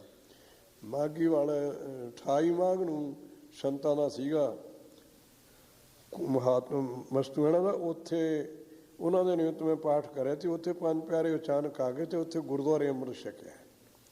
ਦੋ ਸਿੰਘ ਇੱਕ ਮੇਰੇ ਨਾਲ ਮੁਹੱਬਤੀ ਸੀ ਫੌਜੀ, ਉਹ ਦਾਰੂ ਦੂਰੂ ਪਾਉਣ ਲੱਗੇ। ਸਭ ਫੌਜੀ ਤਾਂ ਪੀਂਦੇ ਹੀ ਹੁੰਦੇ ਨੇ, ਫੌਜ 'ਚ ਵੀ ਪੀਂਦੇ ਨੇ, ਇੱਥੇ ਫੇਰ ਨਹੀਂ ਪੀਤੀ ਉਹਨੇ। ਇੱਕ ਗੁਰਦੁਆਰੇ ਸਿੰਘਰਾਂ ਦਾ, ਬਸ ਅਸੀਂ ਤਿੰਨੇ ਹੀ ਤੇ ਛਕਣ ਵਾਲੇ। ਉਦੋਂ ਤਾਂ ਫਿਰ ਇਹ ਹੁਣ ਤਾਂ ਹੀ ਤੁਹਾਡੀ ਕਿਰਪਾਲਤਾ ਨਾਲ ਪਰਨ ਲੰਘੀ ਜਾਂਦਾ ਹੈ, ਪਰ ਮੈਂ ਉਸ ਵਕਤ ਵੀ 47 ਤੱਕ ਗੁਰਦੁਆਰੇ ਸਾਰੇ ਹੀ ਸੇਵਾ ਕਰਦਾ ਰਿਹਾ। ਇਹ ਪਰਨ ਸੀ ਜੇ ਕਿਸੇ ਦੇ ਘਰ ਪਾਠ ਹੋਣਾ, ਉੱਥੇ ਤਾਂ ਘਰ ਦੇ ਦਿਆਉਂਦੇ ਤੇ ਪ੍ਰਸ਼ਾਦਾ ਅੱਠੇ ਪੈਰ ਉੱਥੇ ਰਹਿਣਾ ਪੈਂਦਾ ਸੀ। ਉੱਥੇ ਤਾਂ ਉਹ ਨਾਲ ਜਿਹੇ ਜੀ ਉਹਨਾਂ ਦੀ ਗ੍ਰਸਤੀਆਂ ਦੀ ਸੇਵਾ, ਜਾਵਾ ਵੀ ਲੰਗਰ ਦਿਆਉਂਦੇ ਥੇ। 3 ਦਿਨ ਜਦੋਂ ਪੋਹ ਸੱਤੇ ਨੂੰ, ਕੱਤਕ ਦੀ ਪੂਰਨਮਾਸ਼ੀ ਨੂੰ, ਹਾੜ ਦੀ ਏਕਮ ਨੂੰ, ਇਹ 3 ਪਾਠ ਅਸੀਂ ਕਰਦੇ ਹੁੰਦੇ। ਹਾੜ ਨੂੰ ਤਾਂ ਮਹਾਰਾਜ ਜੀ ਦਾ ਏਕਮ ਦਾ 6ਵੇਂ ਪਾਤਸ਼ਾਹ ਦਾ ਅਵਤਾਰ ਹੈ, ਉਹ ਉੱਥੇ ਆਏ ਨੇ। ਉਹਨਾਂ ਦਾ ਤਾਂ ਉਹਨਾਂ ਸਾਧੂ ਰਹਿਣ ਵਾਲਿਆਂ ਨੂੰ ਵਹਿਮ ਪਿਆ ਸੀ। 10ਵੇਂ ਪਾਤਸ਼ਾਹ ਵੀ ਉਹੀ ਕਰਦੇ ਹੁੰਦੇ। ਗੁਰੂ ਨਾਨਕ ਦੇਵ ਜੀ ਦਾ ਮੈਂ ਕਹਿ ਕੇ ਬੇਨਤੀ ਕੀਤੀ ਵੀ ਪਾਠ ਮੈਂ ਹੀ ਕਰ ਲਿਆ ਕਰੂੰ, ਅਤੇ ਆਦ ਬਾਨੀ ਤਾਂ ਗੁਰੂ ਨਾਨਕ ਹੀ ਨੇ ਇਸ ਸ਼੍ਰੇਣੀ ਦੇ, ਅਤੇ ਉਹਨਾਂ ਦਾ ਨਹੀਂ ਕਰਦੇ ਤੁਸੀਂ ਉਹਨਾਂ ਦਾ ਵੀ ਕਰੋ। ਫਿਰ 3 ਕਰਨ ਲੱਗ ਗਏ। ਸਾਲ 'ਚ 3 ਪਾਠ ਗੁਰਦੁਆਰੇ ਹੁੰਦੇ। ਉਹ ਘਰੋਂ ਲੰਗਰ ਸੁਤੇ ਹੀ ਆਉਂਦਾ ਸੀ। ਇੱਥੇ ਜਿੱਥੇ ਬੈਠਾ ਉੱਥੇ ਵੀ 4 ਸਾਧੂ ਆਉਂਦੇ ਸੀ, ਉਹ ਫਿਰ ਉੱਥੇ ਹੀ ਆਉਂਦੇ ਸੀ। ਛੱਕਦੇ ਨਹੀਂ ਤੇ ਹੁਣ ਸਭ ਕੁਛ ਸੰਗਤ ਦੇ ਸਿਰ 'ਤੇ ਹੈ, ਤਾਂ ਵਾਹਿਗੁਰੂ ਦੀ ਗਤੀ ਨੂੰ ਉਹੀ ਜਾਣੇ। ਇਹ ਹੁਕਮ ਦਿੱਤਾ ਮੈਨੂੰ 47 ਵਿੱਚ, ਜਿਨ੍ਹਾਂ ਸਤਿਪੁਰਸ਼ਾਂ ਦੀ ਮੈਂ ਸੰਗਤ ਕਰਤਾ ਸੀ। ਬਣ ਕੇ ਤਾਂ ਮੈਨੂੰ ਪਹਿਲਾਂ ਵੀ ਹਜ਼ੂਰ ਨੇ ਇਸ਼ਾਰਾ ਕੀਤਾ ਸੀ। ਮੈਂ ਝੰਗ ਗਿਆ ਕੇਰਾ 39 ਵਿੱਚ, 38 ਗਿਆ 2 ਪੂਰਨਮਾਸ਼ੀਆਂ, 2 ਗਿਆ 39, 4 ਪੂਰਨਮਾਸ਼ੀਆਂ ਗਿਆ ਮੈਂ ਉੱਧਰ। ਮੇਰੀ ਇਸ ਵਾਰੀ ਸਾਈਕਲ ਤੀ, ਚਾਹੇ ਕਿਸੇ ਲੋਟ ਸਮਝ ਲਓ ਪੈਸਿਆਂ ਦੀ ਕਮੀ ਸੀ, ਪੈਸੇ ਵੀ ਬਖਸ਼ਿਸ਼ ਸੀ। ਪਿਤਾ ਜੀ ਬਹੁਤ ਸੋਹਣੀ ਕਿਰਤ ਕਰਦੇ ਤੇ ਜਿਹੇ ਜਿਹੇ ਗਰੀਬਾਂ ਕੋਲੋਂ ਇੱਕ ਹਾਲ ਵਾਲੇ ਕੋਲ ਹੁੰਦੇ ਨੇ ਸੀਗੇ 10। ਮੇਰੇ ਦੇਖਦਿਆਂ ਮੈਂ ਸਿਰ ਪੈਸਾ ਨਹੀਂ ਦੇਖਿਆ, ਮੇਰੇ ਵਿਆਹ ਨੂੰ ਨਹੀਂ ਚੜ੍ਹਿਆ, ਬੀਬੀ ਦੇ ਦੋਹੇ ਤੇ ਭੈਣ ਭਰਾ ਨਾ ਕੋਲ ਸੀ ਜ਼ਿਆਦਾ। ਜੇ 500-400 ਹੋਣਾ ਕਿਸੇ ਮਿੱਤਰ ਪਿਆਰੇ ਨੇ ਮੰਗ ਲਿਆ, ਉਹ ਜਿਹਾ ਮੈਨੂੰ ਸਮੇਂ ਸਿਰ ਹਜ਼ਾਰਾਂ ਆ ਗਿਆ ਸੀ। ਮੈਂ ਵੱਧ ਰੱਖਿਆ ਹੀ ਨਹੀਂ, ਓਨਾ ਹੀ ਖਰਚ ਕੀਤਾ ਜਿੰਨਾ ਪਹਿਲਾਂ ਹਿੰਮਤ ਸੀ। ਫੜ ਲਿਆ ਸਤਿਕਾਰ ਨਾਲ ਜਦ ਸਾਰਿਆਂ ਦਾ, ਦੂਜੇ ਦਿਨ ਚੌਥੇ ਦਿਨ ਮੋੜਤਾ ਵੀ ਮੇਰਾ ਸਰ ਗਿਆ ਭਾਈ, ਮੈਂ ਓਨੇ ਹੀ ਆਹਾਰ ਕਰਿਆ ਸੀ। ਉਸ ਤੋਂ ਗ੍ਰਸਤ ਦੇ ਵਿੱਚ ਹੁੰਦੇ ਹੋਏ ਨੇ ਇਹ ਸਤਿਗੁਰੂ ਦੀ ਕਿਰਪਾ ਨਾਲ 20 ਸਾਲ ਮੈਂ ਲਿਖਾਇਆ, ਕਿਸੇ ਦੇ ਪ੍ਰਸ਼ਾਦਾ ਨਹੀਂ ਸਕਿਆ। ਹੁਣ ਸਾਰੀ ਜ਼ਿੰਦਗੀ ਇਸੇ ਤਪਰਾਇਣ ਹੈ। 47 ਤੇ ਮੈਂ ਤੁਰਿਆ, ਉਦੋਂ ਤੋਂ ਇਹ ਕੋਈ ਪਰਨ ਨਹੀਂ।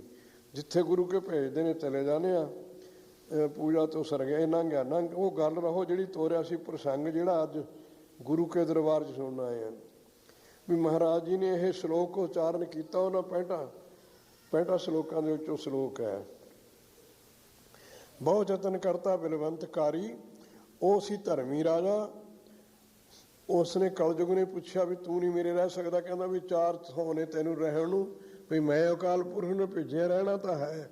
ਮੈਂ ਆਪਣਾ ਪ੍ਰਤਾਪ ਜਿਹੜਾ ਖੰਡਾਉਣਾ, ਦੁਨੀਆ ਨੂੰ ਦੁਰਾਚਾਰੀ ਕਰਮਾਂ ਚਲਾ ਕੇ ਨਰਕ ਸਿੱਟਣਾ, ਉਹ ਤੇਰੇ ਰਾਜ 'ਤੇ ਵਾਦ ਕਰਨ ਨੂੰ। ਰਹਿਣਾ ਤਾਂ ਮੈਂ ਹਾਲੇ ਹੈ, ਮੈਨੂੰ ਰਹਿਣ ਨੂੰ ਮੈਨੂੰ ਜਗ੍ਹਾ ਦੱਸ ਦੇ, ਹਾਲੇ ਟਾਈਮ ਤੇਰਾ ਰਾਜ ਦਾ ਰਹਿੰਦਾ ਹੈ। ਇਹਨਾਂ ਦਾ ਪੁੱਤਰ ਸੀ ਪਾਂਡਵਾਂ ਦਾ, ਅਭਿਮਨੂ ਦਾ ਪੁੱਤ ਆ। ਅਭਿਮਨੂ ਦਾ ਪੁੱਤਰ ਪਰੀਸ਼ਤ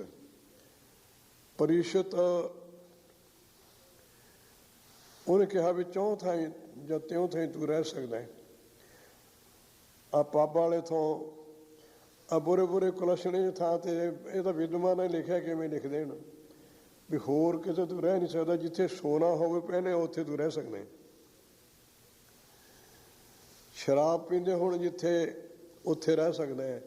ਕਲੇਸ਼ ਕਾਲਨਾ ਇਹਨੂੰ, ਸ਼ਰਾਰਤ ਤਾਂ ਇਹਨੂੰ ਕਲਯੁਗ ਹੈ, ਕੋਈ ਬੰਦਾ ਤਾਂ ਨਹੀਂ ਹੈ। ਦੋਸ਼ਾਂ ਦਾ ਨਾਂ ਹੀ ਹੈ ਜਿਹੜੇ ਬੰਦੇ 'ਚ, ਉਹਨੂੰ ਕਹਿੰਦੇ ਕਲਯੁਗ ਦਾ ਬੰਦਾ ਹੈ। ਜਿਹੜਾ ਨੇਕ ਹੈ, ਭਾਵੇਂ ਗੈਰ ਪਾਰਟੀ ਦਾ ਦੁਸ਼ਮਣ ਦਾ ਹੋਵੇ, ਉਹਨੂੰ ਅਸੀਂ ਜ਼ਰੂਰ ਉਹਦੇ ਜੀਵਨ 'ਤੇ ਬੋਲਾਂਗੇ ਵੀ ਆਦਮੀ ਪਨਾ ਪਿਆ। ਸਾਡੀ ਬਰਫਾਲ ਪਾਰਟੀ ਦਾ ਪਰ ਆਦਮੀ ਲਾਇਕ ਹੈ। ਲਾਇਕ ਨੂੰ ਹਮੇਸ਼ਾ ਲਾਇਕ ਹੀ ਕਿਹਾ ਜਾਂਦਾ ਹੈ। ਕਲਯੁਗ ਕੱਲ੍ਹ ਨੂੰ ਸ਼ਰਾਰਤ ਦਾ ਹੀ ਹੈ। ਸ਼ਰਾਰਤੀ ਬੰਦੇ ਨੂੰ ਕਲਯੁਗ ਦਾ ਬੰਦਾ ਕਹਿ ਦਿੰਦੇ ਹਾਂ, ਨੇਕ ਨੂੰ ਸਤਿਯੁਗ ਦਾ ਕਹਿ ਦਿੰਦੇ ਹਾਂ। ਹੋਰ ਸਤਿਯੁਗ ਕਲਯੁਗ ਦੇਖਿਆ ਨਹੀਂ, ਕੋਈ ਚਿੰਨ੍ਹ ਨਹੀਂ ਹੈ। ਦੁਨੀਆ ਦੇ ਮੁਹਾਵਰੇ ਦਾ ਨਾਂ ਹੈ ਵੀ ਕਿੱਧਰਲੇ ਪਾਸੇ ਨੂੰ ਚੱਲਦਾ ਹੈ। ਨੇਕ ਬਦ ਦਾ, ਨੇਕ ਨੂੰ ਸਤਿਯੁਗ ਕਹਿੰਦੇ ਨੇ, ਬਦ ਨੂੰ ਕਲਯੁਗ ਕਹਿੰਦੇ ਨੇ। ਇਹ ਹਰ ਸਮੇਂ 'ਚ ਹੀ ਹੋ ਸਕਦਾ ਹੈ। ਜਦ ਸਤਿਯੁਗ ਦੇ ਵਿੱਚ ਹੋਇਆ ਰਾਜਾ ਉਤਾਨ ਪਾਤ, ਉਹਦੇ ਪੁੱਤਰ ਨੂੰ ਇਸਤਰੀ ਦੇ ਅਧੀਨ ਹੋ ਕੇ ਪੁੱਤਰ ਨੂੰ ਮਾਰ ਦੇ ਤੇ ਮਤਰੇਈ ਨੂੰ ਨਹੀਂ ਹਟਾ ਸਕਿਆ। ਉਹ ਨਿਦਾਨ ਬੱਚੇ ਵਾਸਤੇ ਤਾਂ ਜਦੇ ਕਲਯੁਗ ਦੀ, ਜਦ ਬਾਪ ਦੀ ਗੋਦੀ ਚੋਂ ਧੱਫੇ ਮਾਰਦੇ ਨੂੰ ਨਹੀਂ ਹਟਾ ਸਕਿਆ ਉਹ ਮਾਂ ਨੂੰ ਆਪਣੀ ਨੂੰ, ਉਹ ਆਪਣੀ ਇਸਤਰੀ ਨੂੰ। ਕਲਯੁਗ ਦਾ ਬੱਚੇ ਵਾਸਤੇ ਤਾਂ ਉਦੋਂ ਹੀ ਦੋਜਕ ਸੀ, ਉਦੋਂ ਉੱਪਰ ਤਾਂ ਨਿਦਾਨ ਬੱਚੇ ਨੂੰ ਕੋਈ ਸੁੱਖ ਨਹੀਂ। ਜਦ ਡਰਦਾ, ਜਦ ਮਾਂ ਬਾਪ ਕੋਲ ਨੂੰ ਭੱਜਦਾ ਹੈ, ਮੂੰਹੋਂ ਵੀ ਮਾਂ ਨਿਕਲਦਾ ਹੈ। ਕਲਯੁਗ ਦਾ ਕੋਈ ਪਹਿਰਾ ਨਹੀਂ ਸੱਜਣੋ। ਜਿਸ ਹਿਰਦੇ ਤੇ ਨਿਵਾਸ ਰੱਖਦਾ ਹੋਵੇ ਉਸੇ ਵਕਤ ਹੀ ਕਲਯੁਗ ਹੈ। ਜਦ ਸਤਿਯੁਗੀ ਸੁਭਾਅ ਜਿਹੜਾ ਬਾਹਰ ਕੋਈ ਮੁਹਾਵਰਾ ਹੋਵੇ ਉਹਨੂੰ ਇਹ ਗਰਮੀ ਪਹੁੰਚਦੀ ਹੋਈ ਨਹੀਂ। ਅਕਾਲ ਪੁਰਖ ਦੀ ਦਾਤ ਹੈ ਦਿੱਤੀ ਹੋਈ। ਇਸ ਵਕਤ ਇਹਨਾਂ ਨੂੰ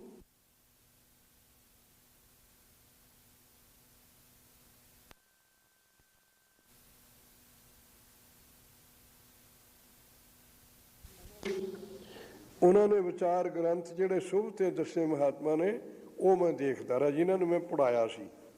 ਪਰ ਇਸ ਦਾ ਪੈਰੋਕਾਰ ਨਹੀਂ ਸੀ ਕਿਸੇ ਦਾ, ਨਾ ਕਿਸੇ ਨੂੰ ਬੁਰਾ ਕਹਿੰਦੇ ਨਾ ਬੁਰਾ। ਖੇਤੀ ਵਾਲੇ ਤਾਂ ਕਹਿ ਹੀ ਨਹੀਂ ਹੁੰਦਾ, ਖੇਤੀ ਦਾ ਕੰਮ, ਖੇਤੀ ਵਰਗੀ ਤਾਂ ਕੋਈ ਜੇਲ੍ਹ ਹੀ ਨਹੀਂ। ਜੇ ਦਿਲ ਲਾ ਕੇ ਕੰਮ ਕਰ, ਖੇਤੀ ਵਾਲਾ ਗ੍ਰਹਿਮ ਨਹੀਂ ਜਾਣ ਸਕਦਾ। ਨਾ ਕਰੇ ਤਾਂ ਮੌਜ ਆ, ਦਰਵਾਜ਼ੇ ਬੈਠਾ ਰਿਹਾ ਭਾਵੇਂ ਸਾਰੀ, ਤੇ ਖਾਣ ਨੂੰ ਕੁਛ ਨਹੀਂ। ਫਿਰ ਉਹ ਜਿਹੇ ਮੇਰੇ ਬਾਰੇ ਇੱਕ ਰਸਣੀਆਂ ਦੀ ਗੱਲ ਵੀ ਸੁਣੀ ਹੈ, ਜਿਵੇਂ ਸੱਚ ਕਹਿੰਦੇ ਵੀ ਹਾੜੀ ਵੱਢਣ ਗਏ ਤੇ ਅੱਜ ਕਿੰਨੀ ਵੱਢਿਆ ਹੈ? ਕਹਿੰਦਾ 10 ਕਿੱਲੇ ਵੱਢਿਆ ਹੈ। ਕਹਿੰਦੇ ਕੰਮ ਇੱਕ ਆਏ ਤੇ 6 ਤੇ 4 ਅਸੀਂ ਕਰਦੇ ਤੇ ਮੰਡਲੀਆਂ ਕਿੰਨੀਆਂ ਹੋਈਆਂ? ਕਹਿੰਦੇ 2 ਕਾਮਿਆਂ ਨੂੰ ਸੰਜੂ ਚੋਂ ਦੇਣੇ ਨੇ। ਕਹਿੰਦਾ ਜਿਹੜੇ ਕਾਮਿਆਂ ਜੋਗੇ ਵੀ ਨਹੀਂ 6 ਜੋਗੇ ਹੋਏ। ਫਿਰ ਜਿਹਨੇ ਹਲ ਨਹੀਂ ਜੋੜਨਾ ਤੇ ਫਿਰ ਹਾੜੀ ਵੀ ਇਹੋ ਜਿਹੀ ਹੋਊ। ਸੱਥ 'ਚ ਬੈਠਣ ਨੂੰ ਹੀ ਐਵੇਂ ਮੇਰੇ 2 ਮੁਰੱਬੇ ਨੇ ਮੇਰੇ ਕੋਲੋਂ, ਇੱਥੇ ਡੀਂਗਾ ਕਈ ਐਸ ਤੇਸ 'ਚ ਆ ਕੇ ਮਾਰਦੇ ਨੇ। ਮੈਨੂੰ ਪਤਾ ਸਾਡੇ ਕੋਲ 200 ਵਿਘਾ ਜ਼ਮੀਨ ਹੈ। ਮੈਂ ਉਹ ਬੋਲਣ ਵਾਲੇ ਦੀ ਜਿਹੜੀ ਦੀ ਗੱਲ ਕਰਦਾ, ਉਹ ਗੁਰਮੁਖ ਦੀ ਵਾਹਿਗੁਰੂ ਬਖਸ਼ੀ ਲਵੇ, ਮੇਰੇ ਨਾਲੋਂ ਤਾਂ ਚੰਗਾ ਹੈ। ਜ਼ਮੀਨ ਕਹਿੰਦਾ ਮੇਰੇ ਕੋਲ 200 ਵਿਘੇ, ਟੱਬਰ ਦੀ ਰੋਟੀ ਕਿਸੇ ਦੀ ਵੀ ਨਹੀਂ ਚੱਲਦੀ, ਇੱਥੇ ਵੀ ਨਹੀਂ ਤੋਰਦੇ। ਖਰਚ ਦਾ ਬੰਦਾ ਜਿੰਨਾ ਮਰਜ਼ੀ ਕਰ ਲੈ। ਸਵਾਲ ਹੈ ਕੰਮ ਕਰਨ ਦਾ। ਉਹਦੇ ਤੇ ਮੱਖੀ ਬਣ ਕੇ ਬੈਠੇ ਤੇ ਉਹਦੀ ਬੁੱਧ ਪ੍ਰੇਰ ਦਿੱਤੀ, ਲਿਖ ਦਿੱਤਾ ਗ੍ਰੰਥ ਨੇ। ਇਉਂ ਮੈਂ ਪੇਸ਼ ਕਰਦਾ ਵੀ ਰਾਜੇ ਪ੍ਰੀਸ਼ਦ ਦੀ ਬੁੱਧ ਪ੍ਰੇਰੀ ਗਈ। ਰਸਤੇ ਵਿੱਚ ਸਿੰਘੀਰਖ ਜੋਗੀ ਸੀ ਉਸ ਟਾਈਮ ਦਾ ਇੱਕ, ਉਹ ਸਮਾਧੀ ਲਈ, ਪੁਰਾਣਾ ਜਾਮੀ ਸਮਾਧੀ ਲਈ ਬੈਠਾ ਸੀ। ਉਹਨੂੰ ਕਿਤੇ ਰਸਤੇ 'ਚ ਮਰਿਆ ਪਿਆ ਸੱਪ ਦਿਸ ਪਿਆ ਉਹਦੇ ਕੋਲੇ। 10 ਕਰੋਂ ਦੇ ਫਰਕ ਨਾ ਦਿਸ ਪਿਆ। ਦਿਲ ਵਿੱਚ ਫੁਰਨਾ ਬਣ ਗਿਆ ਕਲਯੁਗ ਦੇ ਪ੍ਰੇਰੇ ਤੇ ਵੀ ਮੱਥੇ ਉਹਦੇ ਜਿਹੜਾ ਕਲਸ਼ ਸੀਗਾ ਸੋਨੇ ਦਾ, ਉਹਦੇ 'ਚ ਮੱਖੀ ਬਣ ਕੇ ਕਲਯੁਗ ਬਹਿ ਗਈ। ਕਲਯੁਗ ਨੇ ਉਹਦੀ ਬੁੱਧ ਪ੍ਰੇਰਤੀ, ਉਹਦੀ ਬੁੱਧ ਪ੍ਰੇਰੀ ਤੇ ਉਹਨੂੰ ਮਹਾਤਮਾ ਨੂੰ ਟੀਚਰ ਕਰਨ ਦਾ ਸੁਭਾਅ ਹੋ ਰਿਹਾ ਆ। ਮਰਿਆ ਸੱਪ ਰਿਸ਼ੀ ਦੇ ਗਲ 'ਚ ਪਾਤਾ ਬਲਾਸ ਦੀ ਸ਼ਕਲ 'ਚ। ਮਗਰੋਂ ਪਹੁੰਚ ਵਾਲਾ ਸੀ ਸੇਵਕ,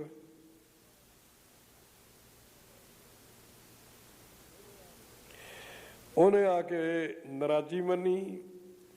ਉਹਦੇ ਮੂੰਹੋਂ ਸਰਾਫ ਨਿਕਲ ਗਿਆ ਵੀ ਮੇਰੇ ਗੁਰੂ ਨੂੰ ਟੀਚਰ ਕਰਨ ਵਾਲਾ, ਮਰਿਆ ਹੋਇਆ ਸੱਪ ਪਾਉਣ ਵਾਲੇ ਨੂੰ ਅੱਜ ਤੋਂ 8 ਨੂੰ ਸੱਪ ਹੀ ਮਾਰੇ। ਇਹ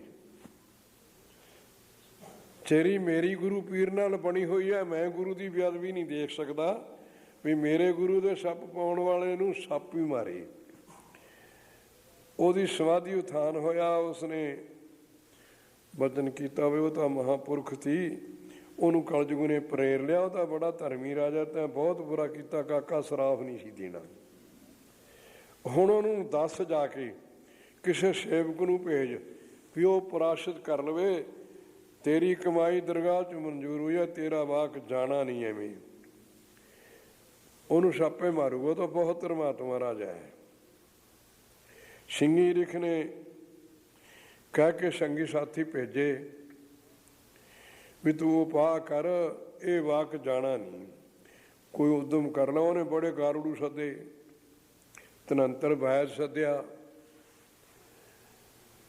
ਉਹ ਮਾਰਿਆ 8ਵੇਂ ਦਿਨ ਸੱਪ ਨੇ। ਇੱਕ ਆਪਣਾ ਸੋਹਣਾ ਮੰਦਰ ਰਚਿਆ ਸਮੁੰਦਰ ਵਿੱਚ, ਜਿੱਥੇ ਕੀੜੀ ਵੀ ਨਹੀਂ ਜਾ ਸਕਦੀ। ਇਹ ਸਰੋਟ ਮਹਾਰਾਜ ਜੀ ਨੇ ਲਿਖਿਆ ਹੈ, ਵਿਖਮ ਥਾਮਰ ਜਨਤਾ ਬਹੁਤ ਬਲੀ ਸੀ। ਇਹ ਵੀ ਨਹੀਂ ਸੀ ਵੀ ਆਹੂ ਕਾਹੂ ਆਦਮੀ ਸੀ। ਦਸਾਂ ਦਸਾਂ 'ਚ ਪੂਜਨੀਕ ਪਾਂਡਵਾਂ ਦਾ ਭਰਾ ਸੀ, ਯੋਧਾ ਸੀ। ਦਸਾਂ ਦਸਾਂ 'ਚ ਪੂਜਾ ਹੁੰਦੀ ਸੀ ਪਾਂਡਵਾਂ ਨੂੰ ਸਮੇਂ ਨਾਲ। ਹੁਣ ਤੱਕ ਹੋਈ ਜਾਂਦੇ, ਯੁੱਗ ਬੀਤ ਗਏ, ਜਦ ਤਾਂ ਹੁੰਦੀ ਹੋਣੀ ਹੈ। ਬਲੀ ਤੇ ਲਿਖਿਆ ਇਸ ਲੋਟਾ ਬਹੁ ਯਤਨ ਕਰਤਾ, ਬਿਲਵੰਤਕਾਰੀ ਸੇਵੰਤ ਸੂਰਾ ਚਤਰ ਦਿਸਾ, ਬਿਖਮ ਥਾਨ ਰਚੰਤਾ ਨਹਿ ਮਰਨਾ ਕਦਾ ਚਿੱਤਾ। ਵੀ ਇੱਥੇ ਨਹੀਂ ਸੱਪ ਆ ਸਕਦਾ ਕਿਸੇ ਲੋਟ ਵੀ, ਮੇਰੀ ਮੌਤ ਨਹੀਂ ਹੁੰਦੀ। ਐਵੇਂ ਰਿਸ਼ੀ ਦਾ ਬੋਲ ਮੂੰਹੋਂ ਨਿਕਲਿਆ, ਐਵੇਂ ਆਵਾਗੁਣ ਬੋਲ ਗਿਆ। ਫਿਰ ਜਗ੍ਹਾ ਜਗ੍ਹਾ ਤੇ ਸਾਰੇ ਗਾਰੜੂ ਉਠਾਲੇ ਹੋਏ ਨੇ। ਜੇ ਲੜ ਵੀ ਜਾਵੇ ਤਾਂ ਬੜੇ ਮੰਤਰੀ ਇਕੱਠੇ ਕਰੇ ਹੋਏ ਤੇ, ਮੰਤਰ ਜੰਤਰ ਕਰਨ ਵਾਲੇ। ਮਾਲਣ ਫੁੱਲ ਲੈ ਕੇ ਆ ਗਈ ਰਾਜੇ ਨੂੰ ਭੇਟਾ ਦੇਣ ਵਾਸਤੇ, ਉਹਦੇ ਬਾਗ ਦੀ ਮਾਲਣ। ਕੋਈ ਗ੍ਰੰਥ ਵਾਲੇ ਨੇ ਦੋ ਪ੍ਰਕਾਰ ਲਿਖਿਆ ਹੈ। ਦੂਜੇ ਨੇ ਲਿਖਿਆ ਵੀ ਕੋਈ ਮਹਾਂਪੁਰਖ ਆਇਆ ਸੀ, ਉਹਨਾਂ ਕੋਲ ਪਦਾਰਥਤਾ ਵੀ ਬਰਕਤ ਸਾਧੂਆਂ ਕੋਲ ਹੁੰਦਾ ਨਹੀਂ, ਉਹ ਫੁੱਲ ਤੋੜ ਲਿਆ ਵੀ ਰਾਜੇ ਦੀ ਕੁਛ ਭੇਟਾ ਲੈ ਚਲੀਏ। ਉਸ ਫੁੱਲ ਦੇ ਵਿੱਚ ਇੱਕ ਗੋਲਗੇ ਮੱਛਰ ਦਾ ਰੂਪ ਧਰ ਕੇ ਤਸ਼ਕ ਬੈਠ ਗਿਆ। ਨਾਗ ਗੋਲ ਜੀ ਅੱਖ ਵਾਲਾ ਮੱਛਰ ਬਣ ਕੇ ਮੱਛਰ ਜੋ ਹੈ ਉਹਦੇ ਫੁੱਲ 'ਚ ਬੈਠ ਗਿਆ। ਉਹ ਰਾਜੇ ਨੂੰ ਫੁੱਲ ਦਿੱਤਾ, ਰਿਸ਼ੀ ਨੇ ਲਿਜਾ ਕੇ ਉਹਨਾਂ ਨੇ ਸਤਿਕਾਰਿਆ, ਰਿਸ਼ੀ ਨੂੰ ਵਿਦਾ ਕਰ ਦਿੱਤਾ। ਉਹ ਫੁੱਲ ਦੇ ਵਿੱਚੋਂ ਹੀ ਸ਼ੇਸ਼ਨਾਗ ਬਣ ਕੇ ਸਿਰ ਤੇ ਖੜ ਗਿਆ। ਉਸ ਤਸ਼ਕ ਫੁੱਲ ਦੇ ਵਿੱਚੋਂ ਤਸ਼ਕ ਪੂਰਾ ਮੱਛਰ ਤੋਂ ਸ਼ੇਸ਼ ਦਾ ਰੂਪ ਧਾਰ ਲਿਆ। ਸ਼ੇਸ਼ਨਾਗ ਦਾ ਉਹਨੇ ਕਿਹਾ ਵੀ ਤੇਰੇ ਸਾਰੇ ਉਪਾਅ ਹੋ ਗਏ, ਮਹਾਂਪੁਰਖ ਦਾ ਬੋਲ ਨਹੀਂ ਟਲਦਾ ਕਦੇ। ਉਹਨੂੰ ਡੰਗ ਮਾਰ ਕੇ ਮਾਰਤਾ, ਕੋਈ ਮੰਤਰ ਵੀ ਨਹੀਂ ਚੱਲਿਆ। ਵਿੱਚੇ ਉਹ ਕਹਿੰਦੇ ਨੇ ਉਹਨੂੰ ਭਰਮ ਖੋ ਦਿੱਤਾ ਸੀ ਵੀ ਉਹਦੇ ਪੁੱਤਰ ਨੇ ਵਿਆਸ ਦੇਵ ਨੇ 12 ਸਾਲ ਦੀ ਉਮਰ ਦੇ ਵਿੱਚ ਉਹਨਾਂ ਨੂੰ ਕਥਾ 15 ਸਾਲ ਦੀ ਉਮਰ 'ਚ ਕਥਾ ਸੁਣਾਈ। ਉਹਦਾ ਭਰਮ ਚੱਕਤਾ ਵੀ ਮਰਨਾ ਕੋਈ ਵਸਤੂ ਨਹੀਂ।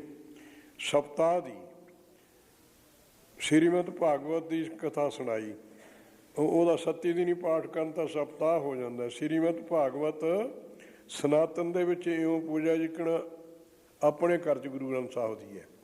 ਪੁਰਾਣ ਤਾਂ 18 ਨੇ, 18ਵਾਂ ਪੁਰਾਣ ਸ਼੍ਰੀਮਦ ਭਾਗਵਤ ਹੈ ਜਿਹੜਾ, ਉਹ ਮੁਰਸ਼ਿਦ ਹੋਲਾ ਵਾਲਾ ਹੋ ਕੇ ਉਚਾਰਿਆ ਸੀ ਉਹਨੇ, ਨਾਰਦ ਦੇ ਕਹੇ ਤੇ। ਨਾਰਦ ਉਹਦਾ ਗੁਰੂ ਸੀ।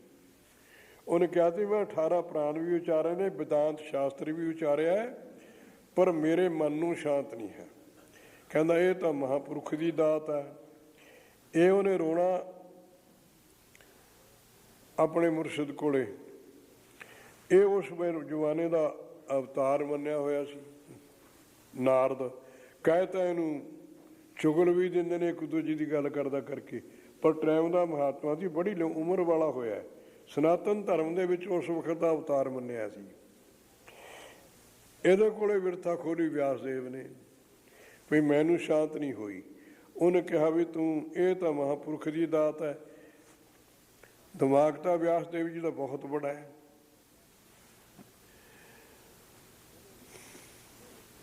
ਉਹਨਾਂ ਜਿੰਨੀ ਕਿਰਤ ਕਿਸੇ ਲਿਟਰੇਚਰ ਦੀ ਸਨਾਤਨ ਦੇ ਵਿੱਚ ਸੰਸਕ੍ਰਿਤੀ ਨਹੀਂ ਹੈ। 27 ਸਿਮਰਤੀਆਂ, 18 ਪੁਰਾਣ, 18ਵਾਂ ਤਾਂ ਉਹਦੇ ਕਹੇ ਤੇ ਉਚਾਰੇ, 17 ਉਚਾਰੇ ਹੋਏ ਥੇ।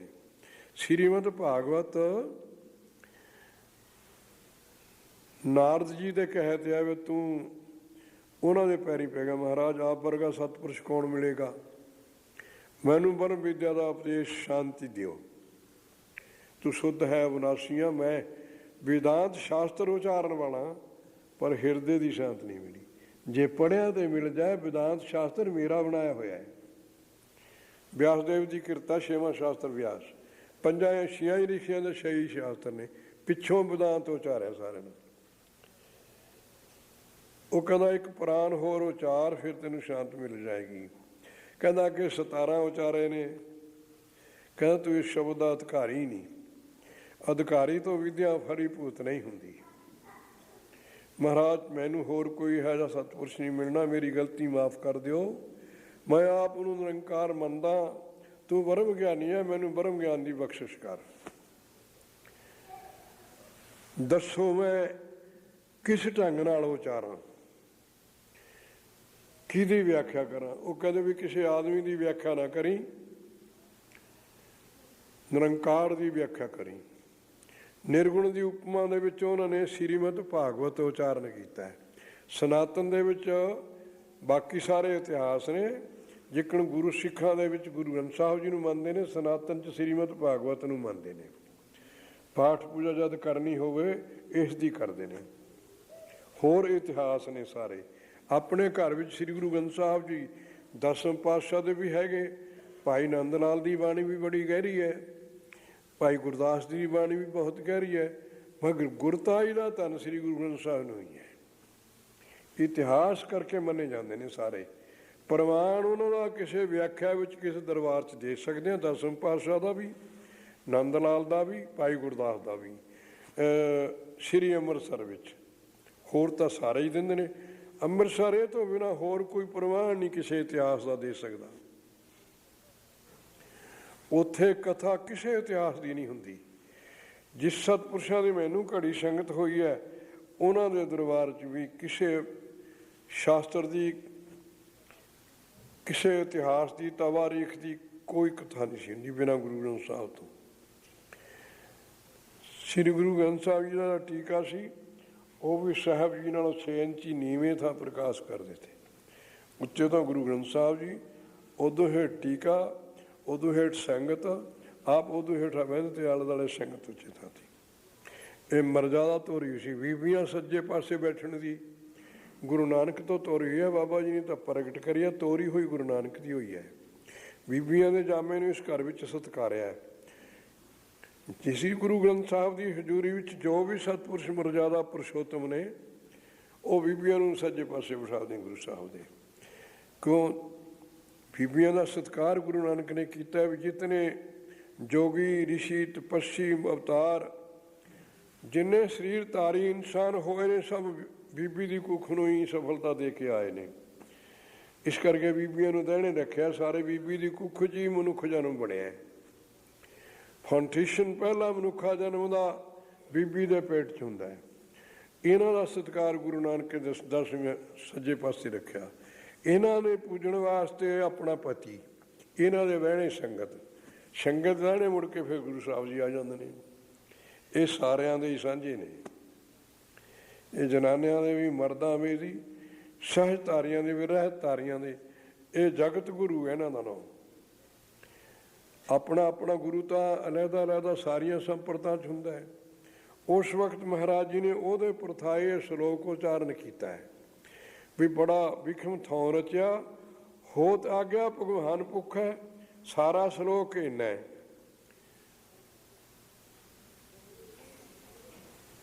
ਬਹੁ ਯਤਨ ਕਰਤਾ ਬਿਲਵੰਤਕਾਰੀ, ਸੇਵੰਤ ਸੂਰਾ ਚਤੁਰਦਿਸ਼ਾ, ਵਿਖਮ ਥਾਨ ਰਚੰਤਾ ਨਹਿ ਮਰਨਾ ਕਦਾ ਚਿਤੈ। ਅਹੋ ਹੋਤ ਆਗਿਆ ਭਗਵਾਨ ਪੁਰਖਾ, ਨਾਨਕ ਕੀਤੀ ਸਾਸ ਅਕਰ ਖਤੇ। ਜਦੋਂ ਉਸ ਭਗਤੋਂ ਰਹਿਤ ਪਰਮਾਤਮਾ ਸਿਰਜਣਹਾਰ ਦੀ ਆਗਿਆ ਹੁੰਦੀ ਹੈ, ਫਿਰ ਉਹਦੇ ਵਾਸਤੇ ਇੱਕ ਕੀੜੀਓ ਹੀ ਪ੍ਰਾਣਾਂ ਨੂੰ ਹੱਥ ਕਰਨ ਵਾਸਤੇ ਸਮਰੱਥ ਹੋ ਜਾਂਦੀ ਹੈ। ਛੋਟਾ ਜਿਹਾ ਮੱਛਰ ਦਾ ਰੂਪ ਧਾਰ ਕੇ ਸ਼ੇਸ਼ ਨੇ ਰੂਪ ਧਾਰ ਲਿਆ, ਉਹਦੀ ਮੌਤ ਕਰ ਦਿੱਤੀ ਸੀ। ਇੰਨਾ ਹੰਕਾਰੀ ਸੀ, ਉਹ ਮੱਛਰ ਨਹੀਂ ਮਾਰਤਾ। ਸੱਪ ਦਾ ਰੂਪ ਬਣਾਇਆ ਤਾਂ ਰਿਸ਼ੀ ਦਾ ਸਰਾਫ ਕਰਕੇ ਬਣਾਇਆ, ਥੀ ਵੀ ਸ਼ੇਸ਼ ਸੀ। ਸ਼ੇਸ਼ ਨੂੰ ਕਹਿੰਦੇ ਨੇ ਵੀ ਉਹ ਕਾਇਆ ਬਦਲ ਲੈਂਦਾ, ਵੱਡੀ ਛੋਟੀ ਵੀ ਕਰ ਲੈਂਦਾ।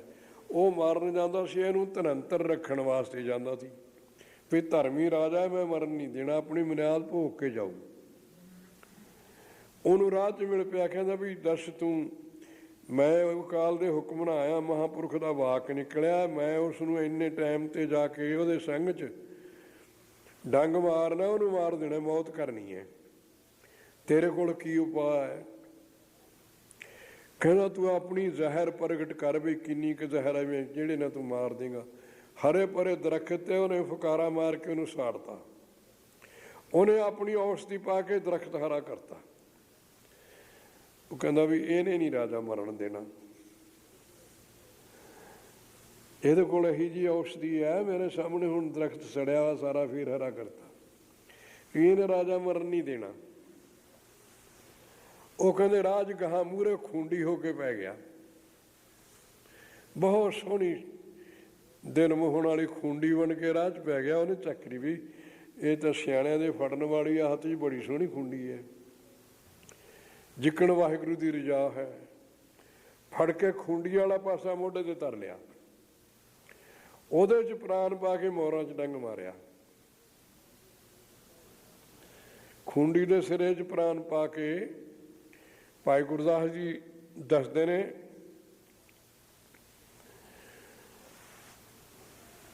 ਤਨੰਤਰ ਸਮੁੰਦਰ 'ਚੋਂ ਕੱਢਿਆ, ਸਾਰੀ ਦੁਨੀਆ ਦਾ ਵੈਦ ਹੈ। ਦੱਸਿਆ ਤਛਕ ਮਤ ਵਿਪਰੀਤੇ, ਇਹਨੂੰ ਕਹਿੰਦੇ ਨੇ ਵੀ ਪਾਣੀ ਦੇ ਡੁੱਬੇ ਦੀ, ਜ਼ਖਮ ਵਾਲੇ ਦੀ, ਸੱਪ ਦੇ ਡਸੇ ਦੀ ਗਤੀ ਨਹੀਂ ਹੁੰਦੀ, ਮਲੀਨ ਹੋ ਕੇ ਮਰਦਾ। ਉਹ ਬੇਪਰੀਤ ਕਹਿ ਦੋ ਵੀ ਉਹਨੂੰ ਮਲੀਨ ਹੋ ਕੇ ਮਰਿਆ, ਸੱਪ ਦਾ ਡਸਿਆ ਮਰਿਆ, ਐਡਾ ਬਲੀ ਰਾਜਾ। ਉਹ ਇਹਦੇ ਵਿੱਚ ਇਹ ਸ਼ਬਦ ਆ ਜਾਂਦਾ ਭਾਈ ਸਾਹਿਬ ਦੀ ਵਾਰ ਵਿੱਚ। ਖੀਰ ਸਮੁੰਦਰ ਬਰੋਲ ਕੇ ਕੱਢ ਰਤਨ 14 ਵੰਡ ਲੀਤੇ, ਮਣੀ ਲక్ష్ਮੀ ਪਾਰਜਾਤ ਸੰਖ ਸਾਰੰਗ ਸੰਖ ਧਨਸ ਵਿਸ਼ਨੂੰ ਵਸ ਕੀਤੇ, ਕਾਮ ਦਹਨ ਪਛਰਾ ਐਰਾਪਤ ਇੰਦਰਾਸਨ ਸੀਤੇ।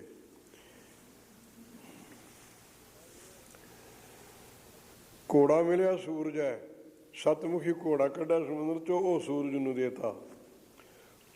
ਘੋੜਾ ਮਿਲਿਆ ਸੂਰਜ ਹੈ, ਮਦ ਅੰਮ੍ਰਿਤ ਦੇਵ ਦਾਨੋ ਰੀਤੇ, ਵਿਉ ਤੇ ਸ਼ਰਾਬ ਤੇ ਅੰਮ੍ਰਿਤ ਕੱਢਿਆ ਇਹਦੇ ਚੋਂ, ਅੰਮ੍ਰਿਤ ਦੇਵਤਿਆਂ ਨੂੰ ਦੇਤਾ। ਇੱਕ ਪਾਸੇ ਸ਼ੇਸ਼ਨਾਗ ਦਾ ਨੇਤਾ ਪਾਇਆ ਸੀ, ਸਵੇਰ ਪਰਬਤ ਦਾ ਮੁੰਦਾਣਾ, ਸਮੁੰਦਰ ਨੂੰ ਰਿੜਕਿਆ ਸਾਰੇ ਨੂੰ, ਉਹਦੇ ਚੋਂ ਰਤਨ ਕੱਢੇ। ਇਹ ਅੱਡੋ ਅੱਡੀ ਇੱਛਾ ਦੇ ਅਨੁਸਾਰ ਵੰਡ ਦਿੱਤੇ। ਰਾਖਸ਼ਾਂ ਨੂੰ ਸ਼ਰਾਬ ਦੇ ਦਿੱਤੀ, ਦੇਵਤਿਆਂ ਨੂੰ ਅੰਮ੍ਰਿਤ ਦੇ ਦਿੱਤਾ, ਘੋੜਾ ਸੂਰਜ ਨੂੰ ਦੇਤਾ, ਜਿਹੜਾ ਤਛਕ ਨਿਕਲਿਆ ਤੇ ਉਹਨੇ ਤਨੰਤਰ ਮਾਰਤਾ। ਦੱਸਿਆ ਤਛਕ ਮਤ ਵਿਪਰੀਤੇ, ਗੁਰੂ ਉਪਦੇਸ਼ ਮੂਲਕਾ। ਇਹ ਨਹੀਂ ਕਿਸੇ ਨੂੰ ਮਿਹਨਤ ਬਿਨਾਂ ਮਿਲਿਆ, ਇਹ ਸੱਜਣੋਂ ਕਿਸੇ ਮਿਹਨਤ ਨਾਲ ਨਹੀਂ ਮਿਲਦਾ, ਇਹ ਆਪਣੇ ਆਪ ਦੇ ਵੱਟੇ ਹੀ ਮਿਲਦਾ ਹੈ। ਜਦ ਗੁਰੂ ਨਾਲ ਸਿੱਖ ਇੱਕ ਹੋ ਜਾਏਗਾ ਤਦ ਗਿਆਨ ਹੋਊ। ਅੱਗੋਂ ਅਸੀਂ ਕਿੰਨੀਆਂ ਗੱਲਾਂ ਮਾਰੀ ਜਾਈਓ, ਆਤਮੇ ਦੀ ਸ਼ਾਂਤ ਬਿਲਕੁਲ ਨੇੜੇ ਨੇੜੇ ਨਹੀਂ ਕਿਤੇ। ਜਿਹੜਾ ਵਿਸ਼ਿਆਂ ਨੂੰ ਜਿੱਤ ਗਿਆ ਹੋਵੇ, ਮਨ ਵਸ਼ ਹੋ ਗਿਆ ਹੋਵੇ, ਉਹ ਮਹਾਤਮਾ ਗੁਰੂ ਨਾਲ ਇੱਕ ਹੋਇਆ ਹੋਊ, ਉਹਦੀ ਅਵਸਥਾ ਇਹ ਦੱਸਦੇ ਨੇ। ਗੁਰੂ ਤੇ ਸਿੱਖ ਇੱਕ ਹੋ ਜਾਣ, ਉਹਨੂੰ ਦੱਸਿਆ ਸ਼ਬਦੋਂ ਭਾਗ ਗੁਰ ਸਿੱਖਾਂਗੇ ਜੋ ਗੁਰਚਰਨੀ ਸਿੱਖ ਪੜਤਿਆ। ਆਹ ਜਿਹੜੇ ਮਹਾਂਪੁਰਖ ਨੇ ਚਰਨਾਂ ਦੇ ਨਾਲ ਮਿਲੇ ਹੋਏ ਨੇ, ਸਾਰਿਆਂ ਦੀ ਬਾਣੀ ਇੱਕ ਹੈ, ਇਹ ਇੱਕ ਹੋ ਕੇ ਉਚਾਰੀ ਹੈ। ਗੁਰੂ ਤੇ ਸਿੱਖ ਨੇ ਇੱਕ ਹੋਣਾ ਹੈ। ਕਿਸੇ ਮਿਹਨਤ ਨਾਲ ਤੇ ਕਿਸੇ ਵਕਤ ਟਾਈਮ ਦੇਣ ਨਾਲ ਪਰਮਾਤਮਾ ਨਹੀਂ ਮਿਲਦਾ, ਪੁੱਠਾ ਲਟਕਣ ਨਾਲ ਨਹੀਂ ਮਿਲਦਾ। ਸਾਰੇ ਸਰੀਰ ਦੀਆਂ ਸਮਝਦਾ ਲੱਕੜੀਆਂ ਬਣਾ ਕੇ ਭੋਰਾ ਭੋਰਾ ਕੱਟ ਕੇ ਹਮਨ 'ਚ ਪਾ ਦਈਏ ਤਦ ਵੀ ਨਹੀਂ ਪਰਮਾਤਮਾ ਮਿਲਦਾ। ਆਪਣੀ ਜ਼ਮੀਰ ਦੇਣ ਦੇ ਤਵਾਦੇ 'ਚ ਮਿਲੇਗਾ। ਜਦ ਤਾਂ ਮੈਂ ਦਿੱਤੀ ਤਾਂ ਤੂੰ ਅੱਗੇ ਪੂਰਨ ਪਰਮਾਤਮਾ ਹੀ ਹੈ। ਪਰ ਉਹ ਜ਼ੋਰਾਵਰ ਇੱਥੇ ਹੁਣ ਆਪਾਂ ਇਹੀ ਮੁਕਾ ਸਕਦੇ ਹਾਂ ਵੀ ਬੱਕਰਾ ਆਪ ਨਹੀਂ ਗਲ ਦਿੰਦਾ, ਜ਼ੋਰਾਵਰ ਵੱਢ ਲੈਂਦਾ। ਕੋਈ ਵੀ ਨਹੀਂ ਦਿੰਦਾ, ਉਸ ਤੋਂ ਤਕੜਾ ਵੱਢਦਾ। ਹਾਥੀ ਨੂੰ ਵੀ ਵੱਢ ਲੈਂਦੇ ਨੇ ਵੱਢਣ ਵਾਲੇ, ਗਾਂ ਉਹਨਾਂ ਨੇ ਮਸ਼ੀਨਾਂ ਬਣਾ ਲਈਆਂ ਬਣਾਉਣ ਨੇ, ਇਕੱਠੇ ਦੇ ਇਕੱਠੇ ਡੰਗਰਾਂ ਨੂੰ ਵੱਢੀ ਜਾਂਦੇ ਨੇ। ਆਪ ਨਹੀਂ ਦਿੰਦਾ, ਕੋਈ ਜ਼ੋਰਾਵਰ ਵੱਢਦਾ ਹੈ। ਵੀ ਸਿਰ ਆਪ ਨਹੀਂ ਦਿੱਤਾ ਜਾਂਦਾ। ਇੱਥੇ ਵੀ ਆਪ ਬਰੀ ਹੋਣ ਦਾ ਸਾਧਨ ਗ੍ਰੰਥਾਕਾਰ ਨੇ ਰੱਖਿਆ ਹੈ ਵੀ ਗੁਰੂ ਦੀ ਸਮਰੱਥਾ ਹੋਵੇ ਤਾਂ ਬਖਸ਼ ਸਕਦਾ। ਅਸੀਂ ਗੁਰੂ ਦੀ ਬਖਸ਼ਿਸ਼ ਕਿਵੇਂ ਲੈ ਨਹੀਂ ਸਕਦੇ, ਪਰ ਗੁਰੂ ਕਾ ਨੇ ਕਿਹਾ ਵੀ ਤੂੰ ਆਪ ਬਣਿਆ ਬੈਠਾ, ਜਦ ਤੇਰੀ ਆਪਣੀ ਬਣਾਵਟ ਸਮਾਪਤ ਹੋ ਜਾਏਗੀ ਪਿੱਛੇ ਪਰਮਾਤਮਾ ਹੀ ਹੈ। ਉਹ ਹੰਗਤਾ ਦਾ ਹੀ ਪੜਦਾ ਹੈ। ਕਿੱਡਾ ਕੁ ਪੜਦਾ ਹੈ? ਭਵੀਰੀ ਕੇ ਪਾਤ ਪਾਰ ਦੋ ਬਿਨ ਪੇਖੇ ਦੁਰਾਈ। ਪੜਦਾ ਭਵੀਰੀ ਦੇ ਪੱਤੇ ਜਿੰਨਾ ਹੀ ਹੈ, ਪਰ ਦਿਸਿਆ ਹੀ ਨਹੀਂ। ਜਦ ਫਿਰ ਉਹਨੂੰ ਪਹਾੜਾਂ ਦੇ ਵੀ ਪਰੇ ਕਹਿਣੋ, ਜਦ ਦਿਖਿਆ ਹੀ ਨਹੀਂ ਪਰਮਾਤਮਾ। ਆਤਮੇ ਪਰਮਾਤਮਾ ਦਾ ਵਿੱਥ ਭਵੀਰੀ ਦੇ ਪੱਤੇ ਜਿੰਨਾ ਹੀ ਹੈ। ਉਹ ਕੀ ਹੈ? ਹਉਮੈ। ਇਸ ਦੇ ਬਿਨਾਂ ਇਹ ਤੇ ਕੋਈ ਡਿੰਗੇ ਨਹੀਂ ਪੱਟ ਹੁੰਦੀ। ਇਹ ਸੂਰਵੀਰ ਬਲੀ ਜਿਨ੍ਹਾਂ ਦਾ ਜ਼ਿਆਦਾ ਅਭਿਆਸ ਕਰੀਏ ਤਾਂ ਭਜਨ ਸਿਮਰਨ ਕਰਦਿਆਂ ਕਰਦਿਆਂ ਵਸਤਾ ਗੁਰੂ ਦੇ ਨਾਲ ਹੀ ਮਿਲ ਜਾਂਦਾ ਹੈ। ਉਹ ਭਾਵੇਂ ਚੰਦ ਬੰਦੇ ਹਨ, ਉਹਨਾਂ ਨਾਲ ਆ ਸੰਗਤ ਚਲੀ ਜਾਂਦੀ ਹੈ ਹਾਲੇ। ਉਹ ਦੁਨੀਆ ਤੇ ਬਹੁਤ ਥੋੜੇ ਹੁੰਦੇ ਨੇ ਉਸ ਪਦਵੀ ਦੇ। ਜਿੱਦਣੇ ਉਹ ਮਹਾਂਪੁਰਖ ਇਸ ਅਵਸਥਾ ਦਾ ਮਾਲਕ ਕੋਈ ਨਾ ਰਿਹਾ, ਜਗ ਸਮਾਪਤ ਹੋ ਜਾਏਗਾ। ਹੈਗੇ ਸਹੀ, ਬਹੁਤੇ ਨਹੀਂ, ਗਿਣਤੀ ਤੇ ਥੋੜੇ ਹੁੰਦੇ ਨੇ। ਹੈਨ ਵਿਰਲੇ ਨਹਿ ਕਣੇ ਫਾਇਲ ਫੱਕੜ ਸੰਸਾਰ। ਜਿਹੜੇ ਨਾ ਫਿਕਰੀ 'ਚ ਜਾ ਪਹੁੰਚੇ, ਪਹਿਲਾ ਸ਼ੁਰੂ ਹੈ ਦਾ ਫਾਕਾ, ਫੱਕਰ ਬਣਨ ਵਾਸਤੇ। ਫੱਕਰ ਬਾਬਾ ਜੀ ਹੱਸਦਿਆਂ ਨੇ ਮੈਨੂੰ ਤਾਂ ਰਤਨ ਸੂ ਨੇ ਦੱਸਿਆ, ਮੈਂ ਹਾਜ਼ਰ ਨਹੀਂ ਸੀ, ਵੀ ਆਪਣੀ ਮੌਤ 'ਚ ਬੈਠੇ ਕਹਿੰਦਾ ਰਸਿਆ ਜੀ ਨਹੀਂ ਲੱਗਦਾ, ਕੋਈ ਕਵਿਤਾ ਸੁਣਾ। ਕਹਿੰਦਾ ਮਹਾਰਾਜ ਕੋਈ ਔੜਦੀ ਨਹੀਂ, ਮੈਂ ਆਪ ਜੀ ਮੂਹਰੇ ਕੀ ਸੁਣਾਵਾਂ। ਤੂੰ ਕਵੀ ਕਾਹਦਾ ਕੌਣ ਹੈ? ਉਹਨੂੰ ਕਹਿੰਦਾ ਫੱਕਰ ਸੋਏ। ਇਹ ਫਿਰ ਇਸੇ ਨਹੀਂ ਸੁਣਾਇਆ। ਫੱਕਰ ਸੋਏ ਫਿਕਰ ਨਾ ਕੋਏ, ਸਦ ਖੁਸ਼ੀਆਂ ਵਿੱਚ ਰਹਿੰਦੇ, ਵੇਦ ਕਿਤੇਬੋਂ ਉੱਪਰ ਵਰਤਣ ਮੂੰਹ ਆਈ ਸੋ ਕਹਿੰਦੇ। ਉਹ ਕਹਿੰਦਾ ਇੰਨੇ ਕਮਲੇ ਹੁੰਦੇ ਨੇ ਮਹਾਂਪੁਰਖ, ਵੀ ਆਵਾਗੋਣੀ ਭੌਂਕ ਜਾਂਦੇ ਨੇ, ਮੂੰਹ ਆਈਏ ਬੋਲ ਜਾਂਦੇ ਨੇ। ਮੈਨੂੰ ਉਸੇ ਨਹੀਂ ਦੱਸਿਆ ਗੁਰਮੁਖ ਨੇ। ਮੈਂ ਆਪਣੀ ਬਿਰਥਾ ਘੜੀਬਿੰਦ ਖੋਲ੍ਹਦਾ ਹੁੰਦਾ ਸੀ, ਸਾਰੀ ਸੰਗਤ ਚੋਂ ਉਸੇ ਨੇ ਮੈਨੂੰ ਪੇਸ਼ ਕੀਤਾ ਸੀ। ਉਸ ਵਕਤ ਉਹ ਸਦਾ ਤਾਂ ਨਹੀਂ ਹਾਜ਼ਰ ਰਹਿੰਦਾ, ਪਰ ਜਿੰਨਾ ਚਿਰ ਇੱਥੇ ਰਹਿੰਦੇ ਵੀ ਸਵੇਰ ਰਹਿੰਦਾ ਸੀ ਕੋਲੇ। ਇਸ਼ਨਾਨ ਵੀ ਪਹਿਲਾਂ ਉਹੀ ਕਰਾ ਕੇ ਜਾਂਦਾ ਹੁੰਦਾ, ਕਿਤੇ ਨੱਥਾ ਸੋਂ ਕਰਾ ਜਾਂਦਾ ਸੀ, ਕਿਤੇ ਜੈਲਦਾਰ ਕਰਾ ਜਾਂਦਾ ਸੀ। ਟਾਈਮ ਨਾਲ ਇਸ਼ਨਾਨ ਜ਼ਰੂਰ ਕਰਾਉਣ, ਤੇ ਕੋਲ ਨਹੀਂ ਤੇ ਕਿਸੇ ਨੂੰ ਰਹਿਣ ਦਿੰਦੇ। ਕੋਲ ਬਾਬਾ ਈਸ਼ਰ ਸਿੰਘ ਜਾ ਕੇ ਰਿਹਾ, ਅੱਗੋਂ ਸਾਰੀ ਉਮਰ 'ਚ ਇਕੱਲੇ ਹੀ ਰਹੇ ਨੇ। ਇਸ਼ਨਾਨ ਕੋਈ ਨਾ ਕੋਈ ਜਿੱਥੇ ਰਹਿੰਦੇ ਹੁੰਦੇ, ਨਿਕਟ ਵਰਤੀ ਦੀ ਜਿਹੜਾ ਉਹ 12:21 ਤੇ ਇਸ਼ਨਾਨ ਕਰਦੇ ਸੀ। ਦਿਨ ਦਾ ਆਪ ਕਰ ਲੈਂਦੇ ਸੀ ਇਕੱਲੇ, ਕੋਈ ਹੋਰ ਸੰਗੀ ਕਰਾ ਦਿੰਦਾ ਸੀ। ਅਤੇ ਤੜਕੇ ਦਾ ਜਿਹੜਾ ਗੁਰੂ ਕਾ ਇਸ਼ਨਾਨ ਕਹਾਉਂਦਾ ਵੀ ਨਿਯਮ ਨਾਲ ਕਰਨਾ ਉਸ ਨਾਲ, ਅਤੇ ਉਹ ਇਹਨਾਂ ਤਿਹਾਂ 'ਚੋਂ ਬਹੁਤਾ ਚਿਰ ਇਹ ਕਰਾਉਂਦੇ ਰਹੇ। ਇੱਥੇ ਬਾਬਾ ਜੀ 16 'ਚ ਆਏ ਨੇ, ਬਾਬਾ ਈਸ਼ਰ ਸਿੰਘ 34 'ਚ ਆਏ ਨੇ। 34 ਤੱਕ ਉਹ ਪ੍ਰਾਈਵੇਟ ਆਦਮੀ ਕੋਈ ਕਿਸੇ ਦਾ ਜਦ ਥੋੜ੍ਹੇ ਜਿਹੇ ਨਿਆਣੇ ਨੂੰ ਰੱਖ ਲੈਂਦੇ ਸੀ, ਜਿਹੜਾ ਜਾਗਣ ਵਾਲਾ ਵੀ ਹੋਵੇ ਚੇਤਨ, ਪਰ ਨਲਾ ਕੇ ਫਿਰ ਤੋੜ ਦਿੰਦੇ ਸੀ। ਫਿਰ ਇਹ 2-3 ਕਿ ਸਿੱਧੇ ਜੇ ਬੁੜੇ ਤੇ ਉਹ ਕਿਸੇ ਨੂੰ 2-2 ਕਿੱਲਾ ਨੇੜੇ ਨਹੀਂ ਸੀ ਆਉਣ ਦਿੰਦੇ। ਇੱਕ ਤਾਂ ਪਾਰਾ ਸਿੰਘ ਸੀ ਉਹਨਾਂ ਦੇ ਪਿੰਡ ਦਾ ਹੀ ਜ਼ਿਮੀਂਦਾਰ, ਪਹਿਲਾਂ ਕਿਤੇ ਡਾਕੇ ਡੂਕੇ ਮਾਰਦਾ ਰਿਹਾ ਸੀ। ਅਤੇ ਇੱਕ ਚੂਨੀਆਂ ਦੀ ਤਹਿਸੀਲ ਤੋਂ ਸੀ। ਦੋਨੋਂ ਹੀ ਬਹੁਤਾ ਹੀ ਕੌੜ ਤੇ ਦੋਨੋਂ। ਉਹ ਰਹਿੰਦੇ ਤੇ 8 ਪੈਰ, ਨੇੜੇ ਨਹੀਂ ਸੀ ਕਿਸੇ ਨੂੰ ਲੱਗਣ। ਜਿਹੜਾ ਕੋਈ ਹਾਲੀ ਆ ਕੇ ਵੀ ਸਤਨਾਮ ਤੋਂ ਬਿਨਾਂ ਬੌਲਦ ਨੂੰ ਕੁਛ ਨਹੀਂ ਸੀ ਬੋਲਣ ਦਿੰਦੇ। ਪੰਚਾਇਤ ਨੂੰ ਸੱਦ ਕੇ ਇੱਥੇ ਬਾਬਾ ਜੀ ਨੇ ਕਹਿ ਦਿੱਤਾ ਸੀ ਜ਼ਮੀਨ ਨਾਲ ਦੁਆਲੇ ਜਗਰਾਵਾਂ ਦੀ ਹੈ ਸਾਰੀ। ਉਹ ਅੱਧੀ ਰਾਤ ਹਲ ਜੋੜਦੇ ਤੇ ਮੁੜ ਕੇ ਜਾਣਾ ਸੀ, ਦੁਪਹਿਰਾ ਬਾਹੀ ਕੱਢ ਕੇ, ਜਦ ਖੂਹ ਖਾ ਨਹੀਂ ਸੀ ਲੱਗੇ, ਮਾਰੂ ਹੀ ਜ਼ਮੀਨਾਂ ਸੀਆਂ। ਜੇ ਲੱਗ ਜਾ ਚਰੀ ਤਾਂ ਐਡੇ ਐਡੇ ਦੁੰਬੇ ਹੁੰਦੇ ਤੇ, ਸਰੋਂ ਲੱਗ ਜਾ ਤਾਂ ਉਹਦੇ ਆਦਮੀ ਨਹੀਂ ਸੀ ਲੱਭਦਾ ਲੁਕਿਆ। ਜੇ ਬਾਰਿਸ਼ ਉੱਚੀ ਜਿਹੜੀ ਤਾਂ ਖਾਲੀ ਵੀ ਪਈ ਰਹਿ ਜਾਂਦੀ। 12 ਮੀਲ ਦੀ ਰੋਹੀ ਟੋਲੀ ਸੀ ਉਦੋਂ ਬਾਬਾ ਜੀ ਨੇ। ਅਤੇ ਇੱਥੇ ਬਾਬਾ ਈਸ਼ਰ ਸਿੰਘਾਂ ਨੇ ਆ ਕੇ 34 ਤੇ ਬਠਿੰਡੇ ਦਾਖਲ ਹੋਏ ਨੇ। ਫਿਰ ਉਹਨਾਂ ਨੇ ਆਪਣੀ ਸਾਰੀ ਜ਼ਿੰਦਗੀ ਹਾਜ਼ਰੀ 'ਚ ਭੁਗਤਾਈ ਹੈ। ਉਹ ਇੱਕ ਸਕਿੰਟ ਨਹੀਂ ਕਿਤੇ ਗਏ, ਨਾ ਕਿਸੇ ਮਾਪੇ ਨਾਲ, ਨਾ ਕਿਸੇ ਪਿਓ ਨਾਲ, ਨਾ ਪੁੱਤਰ ਨਾਲ। ਨਾ ਪੁੱਤਰ ਸ਼ਾਦੀ ਤਾਂ ਉਹਨਾਂ ਨੇ ਕਰਾਈ ਹੋਈ ਨਹੀਂ ਸੀ। ਕਿਸੇ ਸੰਬੰਧੀ ਨੂੰ ਜੇ ਆ ਗਿਆ ਦੂਰੋਂ ਉਹਦੇ ਬੁਲਾਉਂਦੇ, ਤੇ ਉਹਨਾਂ ਨਾਲ ਘਰ ਦੀ ਕੋਸ਼ਿਸ਼ ਵੀ ਨਹੀਂ ਕਰੀ ਵੀ ਘਰ ਟੱਬਰ ਰਾਜੀ ਹੈ, ਕਾਦਾ ਐਂ ਕਰ ਜਾਣਾ। ਫਤਿਹ ਜ਼ਰੂਰ ਬੁਲਾਉਂਦੇ ਤੇ ਸੰਗ 'ਚ ਖੜਾ ਹੋਵੇ ਕਰਦਾ। ਮਾਤਾ ਜੀ ਦੇ ਅੰਗੀਠੇ 'ਤੇ ਗਏ ਨੇ, ਭਰਾ ਦੇ ਅੰਗੀਠੇ 'ਤੇ ਵੀ ਨਹੀਂ ਗਏ। ਆਏ ਹਜ਼ੂਰ ਸਾਹਿਬ ਤੋਂ, ਤੇ ਪਰ ਸੰਗਤ ਭੇਜ ਦਿੱਤੀ ਸੀ ਕੀਰਤਨ ਕਰਨ ਵਾਸਤੇ, ਵੀ ਬਾਬਾ ਜੀ ਦੇ ਦਰ ਦੀ ਮਰਜ਼ਾਦਾ ਨਹੀਂ। ਉਹਨਾਂ ਨੇ ਵੱਡਿਆਂ ਵਾਲੀ ਪੂਰੀ ਮਰਜ਼ਾਦਾ ਰੱਖੀ, ਵੀ ਸਾਨੂੰ ਕੌਣ ਨੇੜੇ, ਇੱਕ ਦੇ ਜਾਈਏ ਇੱਕ ਦੇ ਨਾ ਜਾਈਏ। ਜਾਈਏ ਤਾਂ ਸਾਰਿਆਂ ਦੇ ਜਾਈਏ, ਸਾਰਿਆਂ ਦੇ ਜਾਣ ਦੇ ਵਿੱਚ ਸਿਮਰਨ ਖੂੰਝਦਾ ਹੈ।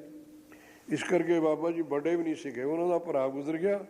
ਸੰਗਤ ਨੇ ਆ ਕੇ ਦੱਸਿਆ, ਯਾਦ ਕਰਦਾ ਗੁਜ਼ਰਿਆ। 3-4 ਦਿਨ ਯਾਦ ਕਰਦਾ ਰਿਹਾ। ਬਾਬਾ ਜੀ ਨਹੀਂ ਆਏ, ਸੰਤ ਨਹੀਂ ਆਏ, ਇਸ ਸ਼ਬਦ ਨਾਲ ਬੁਲਾਉਂਦਾ ਸੀ ਉਹ।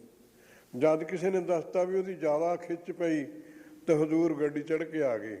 ਜਗਰਾਮੀ ਉਤਰੇ, ਇੱਥੋਂ ਇੱਕ ਸਿੰਘ ਗਿਆ, ਉਹਨੇ ਦੱਸਿਆ ਵੀ ਬਾਬਾ ਜੀ ਆ ਗਏ। ਉੱਥੋਂ ਇੱਕ ਸਿੰਘ ਰੱਥ ਲਿਆ, ਲੈ ਗਿਆ ਠਾਠ ਨੂੰ। ਇੱਕ ਉੱਥੋਂ ਚਲਿਆ ਗਿਆ ਟੇਸ਼ੋ ਤੋਂ ਪਿੰਡ ਨੂੰ, ਸ਼ੇਰਪੁਰੇ ਨੂੰ। ਉਹਨੇ ਦੱਸਤਾ ਜਾ ਕੇ जद उन्हें जाके दस्या भी बाबा जी आ गए, जद प्राण छड्ड गया। पंचायत फिर आई भी बाबा जी नूं लैण वास्ते भी तुहाडे भरा गुजर गए। कहंदे साडे भाई सारे ही भरा ने, साडा कोई भरा नहीं, जद असीं तां इक दे ही बण चुके हैं। संगत लै जाओ सत्कार वास्ते। कीर्तनियां जथा भेजता ती, लाग दे पिंडां दीयां बीबियां भांजण, पर ये वार्ता मैं संगत चों सुनी है। मेरी हाज़री 'च मैं तो पूर्णवासी नूं जांदा हुंदा सी, हजूर दे दर्शन करके मुड़िया, मैं नाल नहीं बाहला चिर रहा। पूर्णवासी जिन्हां च लै, जिन्ना चिर बाबा जी शरीर जिहा लै जांदे ते वो अपनी बख्शिश नाल 500 400 मील ते भी गया। ते ਉਹੀ ਝਾਂਗੇ ਦੂਰ ਸੀ, ਉਹ 300 ਪੈਂਦਾ ਸੀ ਸਾਡੇ ਘਰੋਂ, ਜਾਂਦਾ ਸਾਈਕਲ ਤੇ ਹੁੰਦਾ। ਇਹਨਾਂ ਦੀਆਂ ਵਾਰਤਾ ਤਾਂ ਜਿੱਥੇ ਲੱਗਣ ਉੱਥੇ ਕੀ ਕਹਿਣੀਆਂ ਨੇ। ਨੀਤੀ ਪੜ੍ਹਨ ਵਾਲੇ ਇੱਧਰ ਆ ਕੇ ਪੜ੍ਹ ਗਏ ਨੇ, ਜਦ ਨਾਲੇ ਕੋਈ ਤਿੱਖੀ ਸਵਾਰੀ ਨਹੀਂ ਸੀ ਚੱਲੀ, ਹਵਾਈ ਜਹਾਜ਼ ਤਾਂ ਚੱਲਿਆ ਨਹੀਂ ਸੀ, ਪਾਣੀ ਤੇ ਆਉਣਾ ਪੈਂਦਾ ਸੀ। ਪੜ੍ਹਨ ਦਾ ਸ਼ੌਂਕੀ ਇੱਥੇ ਆ ਕੇ ਡਿਟਰੇਟ ਪੜ੍ਹ ਗਿਆ ਸਰਦਾਰ। 1-2-3 ਸਰੀਰ ਆਪਣੇ ਨੰਦਨ ਪੜ੍ਹ ਗਏ ਨੇ। ਬਰਮ ਵਿਦਿਆ ਵਾਲੇ ਨੂੰ ਮੇਰੇ ਫਿਰ ਜਿਹਨੂੰ ਰੱਬ ਦਾ ਸ਼ੌਂਕ ਹੋਵੇ ਉਹਨੂੰ ਬਾਟ ਕਿਹੜੀ ਆ, ਉਹਨੂੰ ਕੋਈ ਨਦੀ ਪਹਾੜ ਨਹੀਂ ਹੁੰਦਾ। ਉਹ ਮਜ਼ਲੀ ਇਹੀ ਆ, ਉਹ ਮਾਲਕ ਤੇ ਇੱਕ ਹੋਏ ਹੁੰਦੇ ਨੇ। ਇੱਕ ਦਾ ਗਿਆਨ ਹੀ ਹੋ ਜਾਣਾ, ਹਾਂ ਤਾਂ ਕੁਦਰਤ ਵੱਲੋਂ ਆਪਾਂ ਸਾਰੇ ਹੀ ਇੱਕ। ਗਿਆਨ ਨਹੀਂ ਹੈ। ਗਿਆਨ ਦੀ ਖਾਤਰ ਇਸ ਬੂਹੇ ਤੇ ਆਉਂਦੇ, ਮੂਲ ਮੰਤਰ ਦਾ ਪਾਠ ਕਰੋ, ਸ੍ਰੀ ਗੁਰੂ ਗ੍ਰੰਥ ਸਾਹਿਬ ਨੂੰ ਨਿਰੰਕਾਰ ਮੰਨੋ। ਉਸ ਵਕਤ ਉਹਨਾਂ ਨੇ ਇਹ ਸ਼ਬਦ ਤਾਂ ਉਚਾਰਿਆ ਵੀ ਜਦੋਂ ਅਕਾਲ ਪੁਰਖ ਦੀ ਆਗਿਆ ਹੋਣੀ ਹੈ ਤਾਂ ਇਹ ਜੀ ਰੱਖਿਆ ਕਰਨ ਵਾਲੇ ਨੂੰ, ਇਹਨੇ ਮੰਦਰ ਰਚਣ ਵਾਲੇ ਨੂੰ ਕੀੜੇ ਦੇ ਰੂਪ 'ਚ, ਮੱਛਰ ਦੇ ਰੂਪ 'ਚ ਆ ਕੇ ਸੱਪ ਬਣ ਗਿਆ। ਆ ਕੇ ਹੋਵੰਤ ਆ ਗਿਆ ਭਗਵਾਨ ਪੁਰਖਾ, ਨਾਨਕ ਕੀਤੀ ਸਾਸ ਕਰਖਤੇ। ਅਗਲੀ ਪੌੜੀ ਦੇ ਅਗਲੇ ਸ਼ਲੋਕ ਦੇ ਨਾਲ ਹੀ ਲਿਖਤਾ, ਬਹੁਤ ਯਤਨ ਕਰਤਾ ਬਲਵੰਤਕਾਰੀ ਸੇਵੰਤ ਸੂਰਾ। ਇਹ ਤਾਂ ਇਹਨਾਂ ਦਾ ਸ਼ਲੋਕ ਹੈ। ਮਿਰਗੀ ਪੇਖਤ ਮਿਰਗੀ ਬਦਕ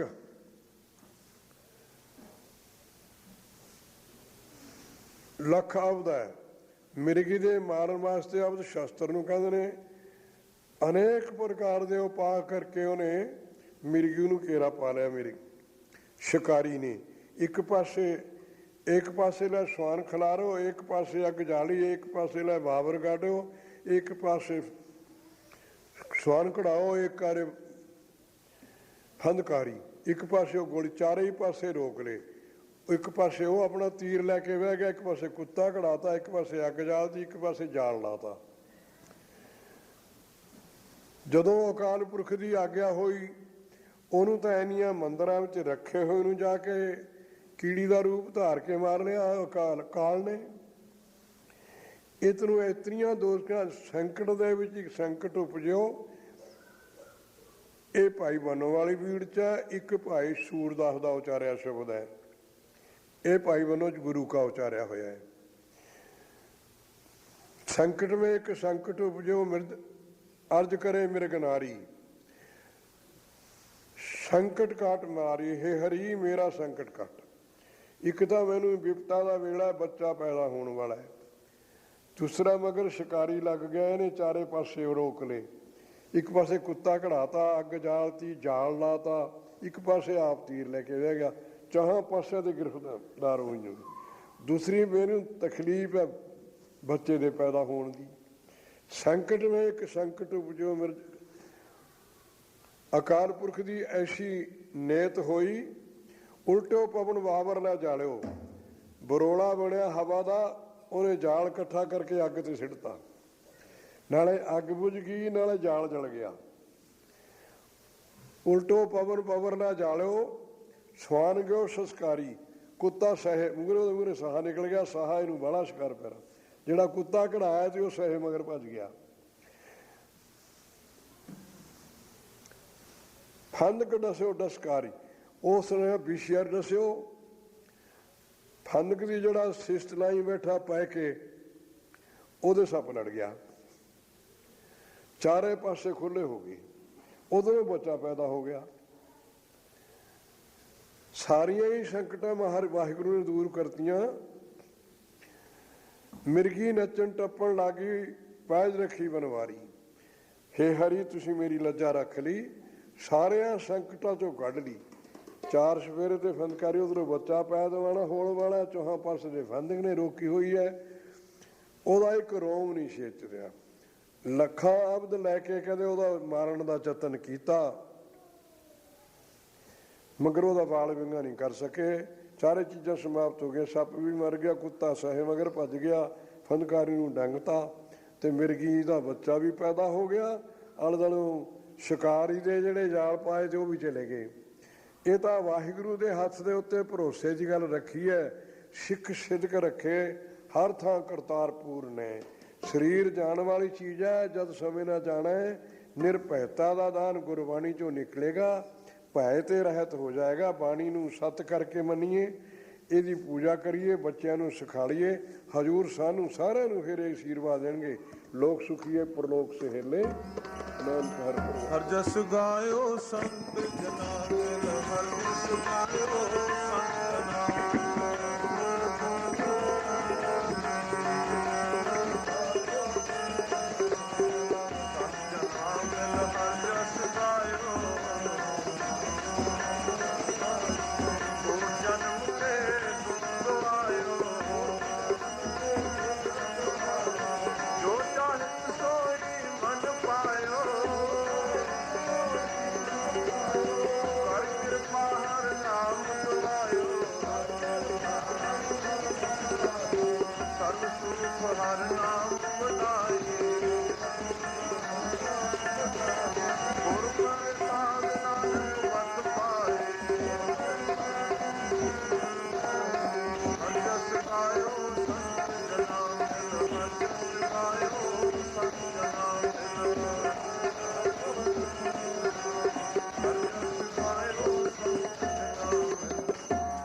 ठाकुर तुम पैर जियो पिंड सब तेरी रास,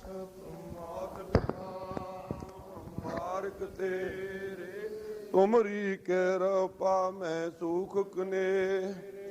कोई न जाने तुमरा अंत ऊंचे ते चाप